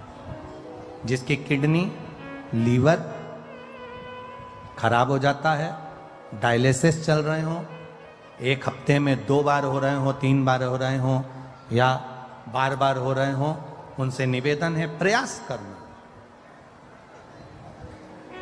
प्रयास करें। एक सफेद दुर्वा, दुर्वा जानते हो सब लोग? अरे जम के तो बोलो। वो गणेश जी को जो धूप चढ़ती है दुर्वा, वो हरी होती है। ये जितनी हरी दुर्वा लगी होती है, इसमें एक सफेद दुर्वा भी लगी होती है, सफेद कलर की दुर्वा होती है। एक सफेद दुर्वा शिव जी को समर्पित कर 1 लोटा जल कुंदकेश्वर, अवधूतेश्वर महादेव का नाम लेकर शंकर को समर्पित करें और उस जल को लेकर वो दुर्वा को वापिस उठाकर ले आए। जिसके डायलिसिस चल रहे हो या जिसका किडनी लीवर बेकार हो रहा हो, वो जल जो शिवजी पे चढ़ा हुआ है दुर्वा वाला, वो जल उसको दें। वो दुर्वा फिर वापिस पानी में गला दें और उसका पानी उस डायलिसिस वाले को, ज़्यादा मात्रा में पानी नहीं देना, केवल ये समझ लो कि एक छोटी चम्मच होती है तो छोटी चम्मच से आधा चम्मच पानी भी अगर आपने उसको दिया और उसके 1 हफ्ते में अगर 2 भी डायलिसिस चल रहे हैं और कुंदकेश्वर, अवधूतेश्वर महादेव का नाम लेकर अगर आप समर्पित कर रहे हो और वो जल उसको दे रहे हो तो ये निश्चित है कि 4-5 हफ्ते में उसके डायलिसिस धीरे धीरे कम होना चालू हो जाएंगे और उसको लाभ मिलना प्रारंभ हो, उसको लाभ मिलना प्रारंभ हो। पर करना कब है इसको, कब कर सकते हैं? तो शिव महापुराण की कथा में वर्णन आया है, सावन का जो अधिक मास है, इस सावन के अधिक मास में जो शिवरात्रि पड़ेगी, अधिक मास की एक शिवरात्रि पड़ती है, तो अधिक मास की जो शिवरात्रि पड़ेगी उसी दिन में कभी भी शाम तक, रात्रि तक तुम्हारी जब मर्जी पड़ जाए, तब देवाधिदेव महादेव को वो दुर्वा समर्पित कर कर उस जल को लाकर उस जीव को अवश्य प्रदान, उसको अवश्य दे। शंभु ओघड़े हैं शंकर, ओघड़े।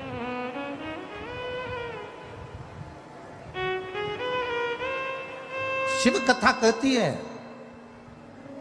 बैंक की नोट की मशीन बेकार नकली नोट को बाहर निकाल देती है, और भगवान शिव के मंदिर में जब हम जाते हैं, शिवालय में हम जाते हैं, देवालय में हम जाते हैं, भगवान शंकर की आराधना में हम जाते हैं, भगवान शिव की भक्ति में हम जाते हैं, भगवान शिव की आराधना में हम जाते हैं, तब हमारे दुख, हमारी तकलीफें, हमारे कष्ट दूर हट जाते हैं।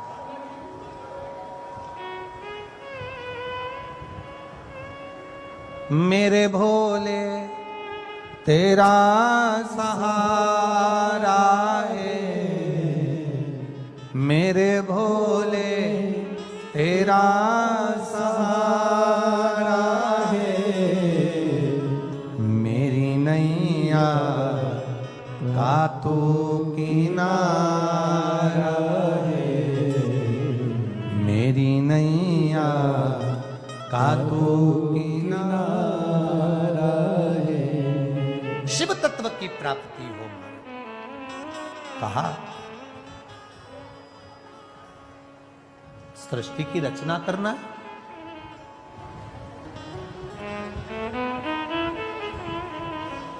ब्रह्मा जी ने मन में सोचा कि ये सृष्टि की रचना तो मैं कर लूंगा, इसमें कोई बड़ी बात नहीं है। सृष्टि की रचना करना ये सरल सी बात है, मैं कर सकता। ब्रह्मा जी के मुख से एक अहंकार का शब्द जो निकला, ये सृष्टि वृष्टि तो मैं बना सकता हूं।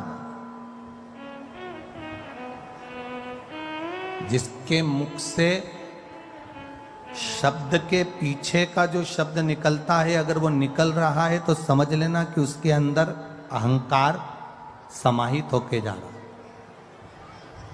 शब्द के पीछे का अगर शब्द निकल रहा है तो समझ ले अहंकार समाहित होते। जैसे कोई कोई व्यक्ति कह देता है पानी वानी है क्या, घड़ी वड़ी देखना है जरा, मतलब घड़ी तो है, ये बड़ी शब्द कहां से आ गया? पानी तो है पर वानी शब्द कहां से आ गया? कपड़े वपड़े हैं क्या, पानी वानी है क्या? रोटी वोटी है क्या, घड़ी वड़ी है क्या? कई लोगों की आदत होती है। प्रसाद वरसाद है क्या? अब ये प्रसाद तो है कि बरसात कहां से आ गया? घड़ी तो है, वड़ी कहां से आ गई? पानी तो है, वानी कहां से आ गई? कपड़ा तो है, वपड़ा कहां से आ गया? शिव महापुराण की कथा कहती है जिसके संबोधन में ऐसे शब्द के बाद में शब्द लगने लगे, पानी वानी है क्या, रोटी वोटी है क्या, घड़ी वड़ी है क्या, ऐसे शब्द के पीछे के जो शब्द व्यक्ति लगाने लगे, समझ लेना उसके भीतर अहंकार प्रवेश कर गया है। और जब शब्द के पीछे के शब्द आने लगे तब अहंकार उसमें प्रवेश कर गया, तब समझ लेना कि एक ना एक दिन वो अब धीरे से कहीं ना कहीं ऐसी उलझन में उलझने वाला है कि वो कम से कम 10 साल तक सुलझने ही वाला नहीं है। ये शब्दों के संबोधन से पहचाना जाए। आपके घर में अगर बहू, बच्चे, बेटे, पति, पत्नी, कोई भी अगर ऐसे शब्द बोलता है, दादा, दादी, नाना, नानी, कोई ऐसे शब्द बोलता है, कोई भी शब्द, एक शब्द के पीछे का शब्द, क्यों रोटी वोटी है क्या, समझ लेना समय आ गया, गड़बड़ है, जरूर कोई ना कोई इसमें अहंकार समाहित हो गया। इसके शब्दों में जब अहम के शब्द जुड़ गए हैं तो ये बर्बाद करने वाले। घर में अगर कोई हमें वैसे तो मुझे लगता है कि मैनपुरी में ऐसा बोलते नहीं होंगे, बोलते हैं क्या? अरे बोलो तो जम के, नहीं बोलते? कभी भी बोलने में तो नहीं आता कि पानी वानी हो तो ला दो, देखो जरा रोटी वोटी क्या बनी है। दुकानदार के पास पहुंचे, कपड़ा वपड़ा है क्या अच्छा वाला? जब इस तरह के शब्दों पर शब्द की मार पड़ती है, दूसरे शब्दों का संबोधन आता है, अब शब्दों का संबोधन जुड़ जाता है, तब समझ लें कहीं ना कहीं अहंकार, कहीं ना कहीं अभिमत्ता, कहीं ना कहीं अभिमान, कहीं ना कहीं अहम हमारे सामने आकर खड़ा हो जाता है।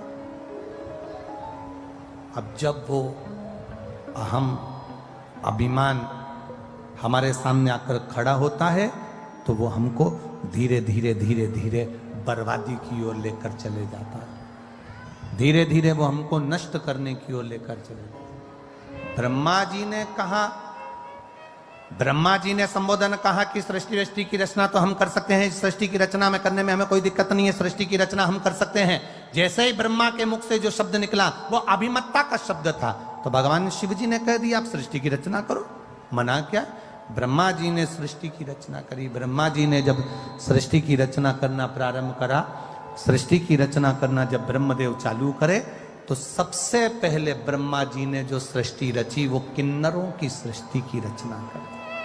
चारों तरफ किन्नरी किन्नर किन्नरी किन्नर, चारों तरफ किन्नर।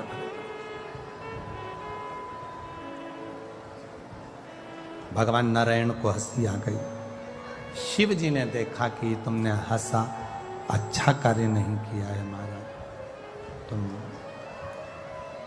हंसे हो, ये ठीक नहीं है। हे नारायण, विकलांग पर, मंदबुद्धि पर, दुर्बल पर, बहुत मोटे व्यक्ति पर, छोटे नाटे से व्यक्ति पर, कोई हाइट में कम है, ठिग्गा रह गया, नाटा हो गया, उस व्यक्ति पर, मंदबुद्धि पर, कमजोर पर, शरीर से रोग से ग्रसित व्यक्ति पर,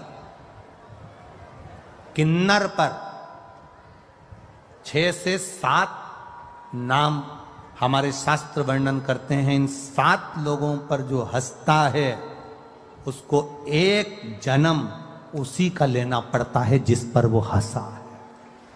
एक जन्म उसको उसी का लेना पड़ता है। एक जन्म वो वैसा ही निकालता।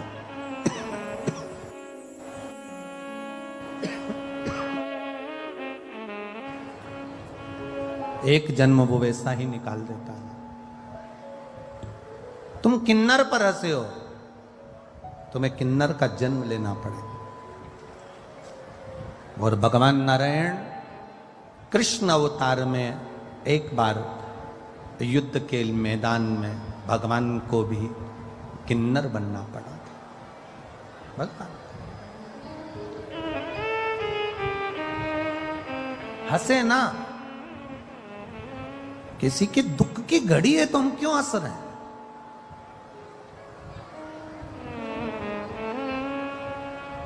कोई नारी का अपमान कर रहा है, कोई नारी को गाली दे रहा है, कोई स्त्री को मार रहा है, कोई स्त्री को ताना दे रहा है, कोई स्त्री रो रही है और हम हंस रहे हैं, हम प्रसन्न हो रहे हैं।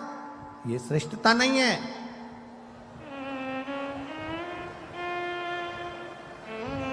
दुनिया के लोग कहते हैं द्रौपदी के कारण महाभारत हो गई, दुनिया के लोग कहते हैं सीता जी के कारण रामायण हो गई।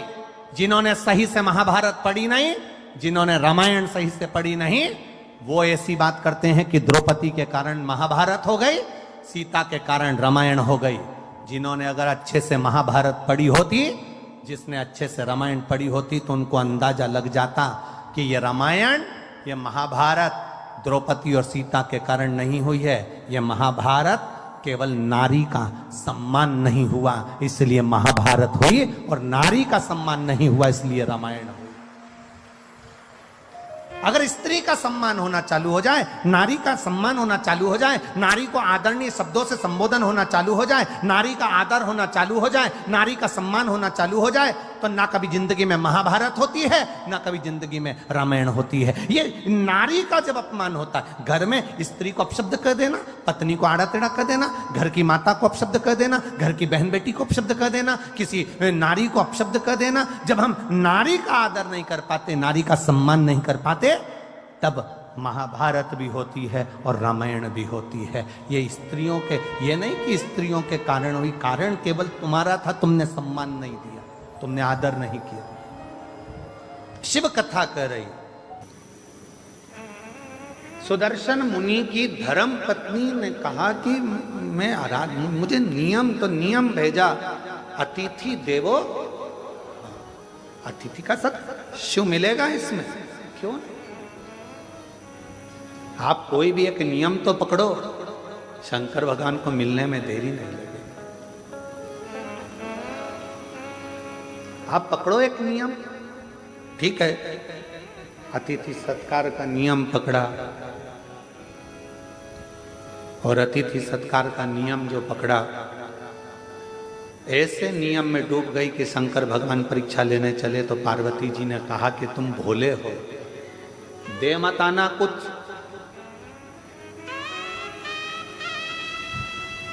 और भोला जो होता है ना, उसके साथ भोलेनाथ हर पल होता है, हर पल।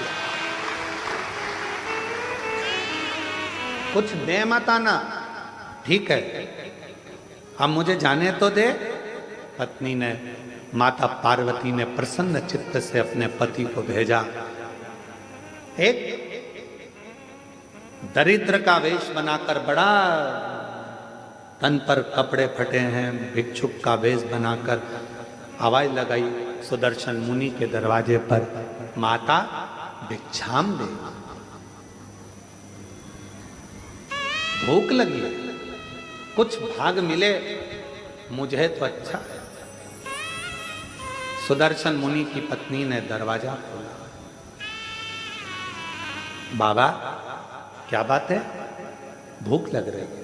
बाबा अभी तो मैंने भोजन नहीं बनाया है, पर अगर आप थोड़ी देर बैठोगे ना बाबा तो मैं भोजन बना दूंगी। बाबा कहते हैं मैं बैठता हूं, तुम बनाओ। बाहर बैठने लगे बाबा। अंदर सुदर्शन मुनि की पत्नी ने उनको अंदर आसन लगाकर बिठा दिया, द्वार बंद करा, अंदर अतिथि भोजन कर, भोजन बना रही है, गुनगुना रही है भगवान के नाम। क्या देखा, भोजन बनकर तैयार हुआ, इसमें एक रोटी बनकर अलग रखा दी गई है। किसकी रोटी है?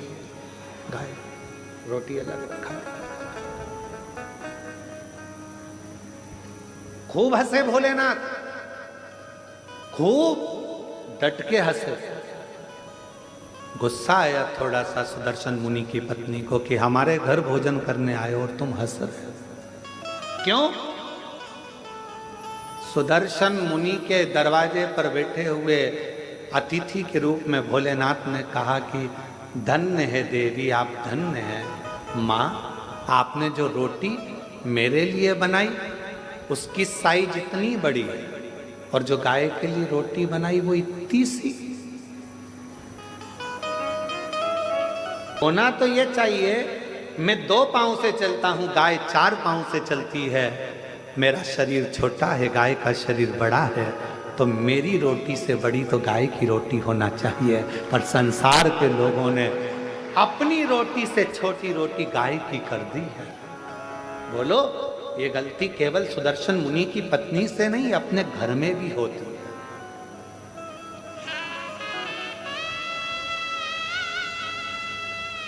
छोटी सी रोटी बना के डाल दी, गाय की है। अरे गाय की है तो जितनी बड़ी रोटी पति खाता है उससे दुगनी बड़ी तो गाय की होना चाहिए। जितनी पतली रोटी तुम पति के लिए बनाती है इससे दुगनी मोटी रोटी गाय की होना चाहिए, क्योंकि उसका शरीर बड़ा है,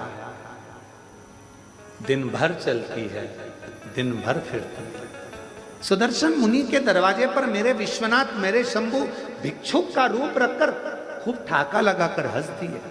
पत्नी ने पूछा कि तुम मेरे घर भोजन करने आए और मुझे देखकर हंस रहे? शिव जी ने कहा कि ये रोटी तो बहुत छोटी है गाय की, रोटी तो बड़ी करो। पत्नी सुन रही थी सुदर्शन मुनि की, बाबा की बात सुनकर उसकी आंखों से जल भर गया। आज तक मैंने केवल कपट ही करा, बच्चों को ज्यादा खिलाया, पति को ज्यादा खिलाया, और गौ माता को केवल 1 रोटी, और वो भी छोटी सी। मतलब मेरी कपट की जिंदगी चल रही थी। आज से हे अतिथि, तुम मेरे दरवाजे पर गुरु बनकर आए हो और तुमने मुझे उपदेश दिया है,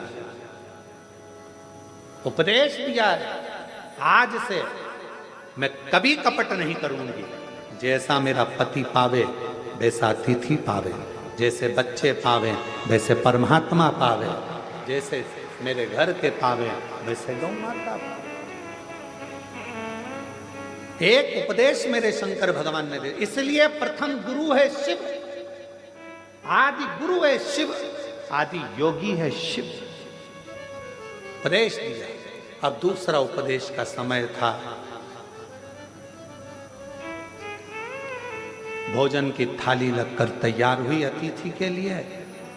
इतनी देर में दरवाजे पर पति आ गया। दरवाजा की कुंडी बजाई। सुदर्शन मुनि, द्वार खोलो, दरवाजा खोलो। पत्नी अंदर से आवाज लगा दी, कौन है? पति चिल्ला कर बोला, क्या तुझे मेरी आवाज सुनाई नहीं देती? मैं तेरा पति, तेरा भरतार, और तू दरवाजा नहीं खोलती? पत्नी आवाज लगा कर कहती है, आपने कहा था अतिथि देवो भव, अभी मैं अतिथि को भोजन करा रही हूं। पागल हो गई है, मूर्ख हो गई है।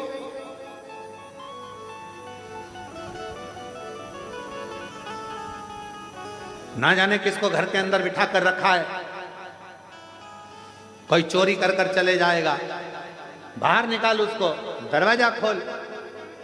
इतने में पत्नी मुस्कुरा कर बोली, मैंने आपसे पूछा था तो आपने कहा था कि अतिथि तो भगवान का स्वरूप होता है, और मैंने आपको गुरु मानकर आपकी वाणी पर विश्वास कर लिया। अब तो मैं दरवाजा तभी खोलूंगी जब अतिथि का भोजन हो जाएगा, प्रणाम कर लूंगी, वो विदा होगा, तब मैं द्वार खोलूंगी। तो मैं द्वार खोलूं। शिव ने पूर्ण परीक्षा ली। आज मेरे शंकर भगवान निकलते ही नहीं घर से बाहर। लाओ जरा एक गिलास दूध और लाओ, जाओ। सुदर्शन मुनि की पत्नी दूध का गिलास भर गया। अब बोले, बाबा मेरे झोले में जो कपड़े रखे हैं वो सारे चल चल के गंदे हो गए हैं, माँ धो दोगी? माँ कपड़े धो रही। 1 घंटा कपड़े धोने में हो गया। अब बाबा बोले कि मेरे को पानी पीना है, पानी नहीं। फिर थोड़ी देर बाद बोले, खाना ज्यादा हो गया, मेरा मन कर रहा है 1-2 घंटा आराम कर लो। बाबा सो गया। फिर थोड़ी देर बाद बोले, अब मेरा मन हो रहा है जाने का। इसको तो खुशी नहीं हुई, पर दरवाजे के बाहर जो बैठा था सुदर्शन मुनि, उसको प्रसन्नता हुई, अब दरवाजा खुलेगा। जिस गुरु ने उपदेश दिया था वही डिप्रेशन में पड़ा था, टेंशन। अब द्वार खुलेगा। तैयार हो गए, झोली टांग ली, सब कुछ हो गया, चलने की तैयारी थी। इतने में सुदर्शन मुनि की पत्नी से बाबा बोले, मेरे कपड़े लेकर आ जाओ। कपड़े लेकर आई तो सुदर्शन मुनि के पत्नी ने कपड़े दिए। जो कपड़े दिए तो बाबा बोले, अभी तो ये गीले हैं, जब तक सूखेंगे नहीं तब तक जाऊंगा। अब ना जाओ, अभी गीले हैं, अभी नहीं जाऊंगा। लिंग पुराण की ये कथा है। बड़े प्रेम से अगर आप पढ़ेंगे तो 122 नंबर के अध्याय पर इसको प्राप्त करेंगे। बड़ा सुंदर सा। अब उठे नहीं, कपड़े सूखेंगे नहीं तब तक जाऊंगा नहीं। बैठ गए। अब वो बाहर बैठा पति फिर बैठ गया बेचारा। संध्या होने लगी, शाम का समय होने लगा। सुदर्शन मुनि की पत्नी से बाबा बोले, देख के आओ कपड़े सूखे? हाँ बाबा सूख गए, ले आओ। लाए, झोले में भरे, जाने लगे। अब कहने लगे, माँ मन कर रहा है अब रात को कहाँ जाऊंगा, रात को कहाँ जाऊंगा। ये गांव तो मेरा परिचित भी नहीं है। जिस गांव के अंदर मैं जाऊं कोई मेरा पहचान वाला भी नहीं है, मैं कहाँ जाऊंगा। सुदर्शन मुनि की पत्नी ने कहा, जो आपकी आज्ञा हो। जैसा आपका मन करे वैसा आप करें। तो कहा, मैं पर पुरुष तुम पर नारी, एक कक्ष में रहना उत्तम नहीं है। मेरा मन है या तो मैं बाहर चले जाऊं या तुम चली जाओ। तो कहा, बाबा आप अतिथि हो, आप घर के अंदर रहो, मैं घर के बाहर चली जाती हूँ, मैं घर के बाहर चली जाती हूँ। सुदर्शन मुनि की पत्नी घर के बाहर चली गई। सुदर्शन मुनि अपनी पत्नी से कहे, तूने द्वार नहीं खोला। खोला तो था अभी हाल, तो वो अतिथि कहाँ है? का वो तो अंदर है, तू बाहर। हाँ, उसी ने कहा, रात्रि का समय है, पर नारी पर पुरुष एक जगह पर ठीक नहीं। भले तुम माँ हो पर स्थान बदला जाए, मुझे बाहर कर दिया। चलो अपन बाहर सो जाते हैं। पत्नी ने अपना बिछौना बिछाया, चैन की नींद सो रही, पर पति जिसने ज्ञान दिया था, अतिथि देवो भव, वो टेंशन में रात भर दरवाजे पे ही सोया, कुछ ले नहीं जाए, कुछ ले नहीं जाए। उपदेश देना सरल है, ज्ञान देना सरल है, ये कहना सरल है, मोह मत रखो, माया मत रखो, ये मत करो, वो मत करो, वो मत करो।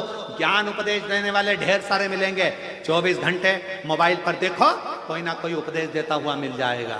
ये मत कर लेना, एकादशी पर ये दोष मत कर लेना, प्रदोष के दिन ये गलती मत कर लेना, शिवरात्रि पे ये गलती मत कर लेना, सावन का महीना चालू हो रहा है, शंकर जी को ये मत चढ़ा देना, शंकर जी को वो मत चढ़ा देना, शंकर जी की पूजन ऐसे कर लेना, वैसे कर लेना। लोग डराएंगे, धमकाएंगे।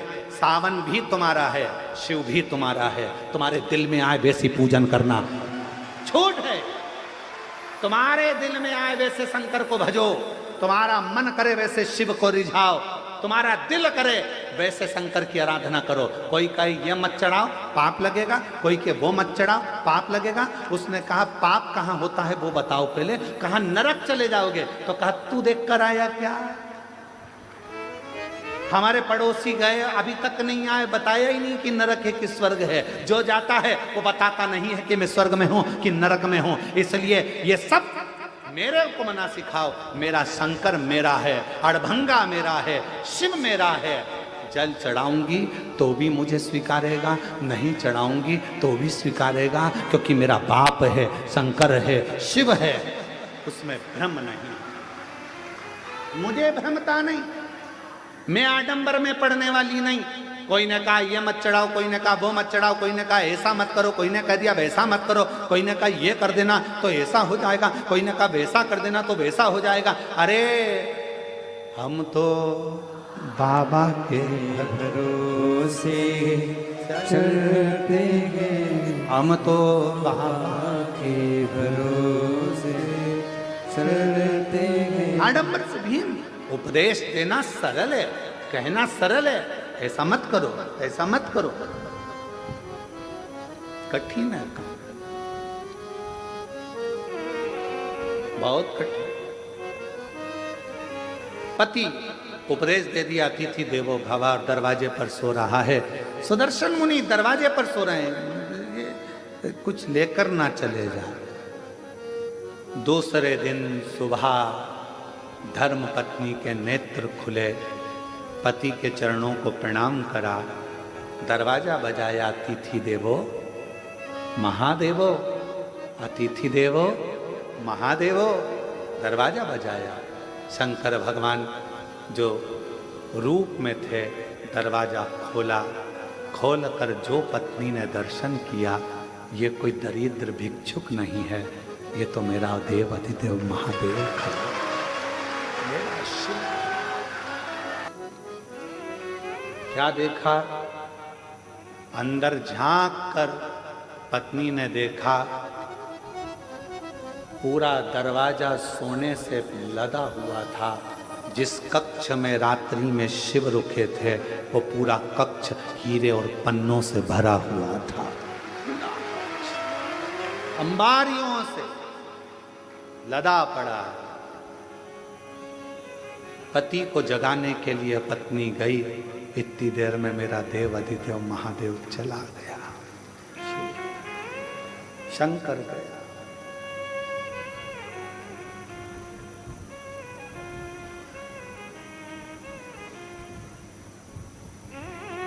पत्नी ने पति के चरण पकड़ लिए। आपने कहा था अतिथि की सेवा करना शंकर का दर्शन हो जाएगा, आपके बराबर दुनिया में कोई गुरु नहीं मिलेगा। आपके कहने पर मैंने अतिथि की सेवा करी और वास्तव में मुझे शिव का दर्शन हो गया। शिव का भगवान नारायण को अर्धनारीश्वर, भगवान नारायण को उसी समय पर भगवान शंकर ने अर्धनारीश्वर स्वरूप का दर्शन दिया है। भगवान ब्रह्मा विष्णु महेश तीनों पधार रहे हैं। जोरदार ताली बजाकर स्वागत वंदन अभिनंदन करें।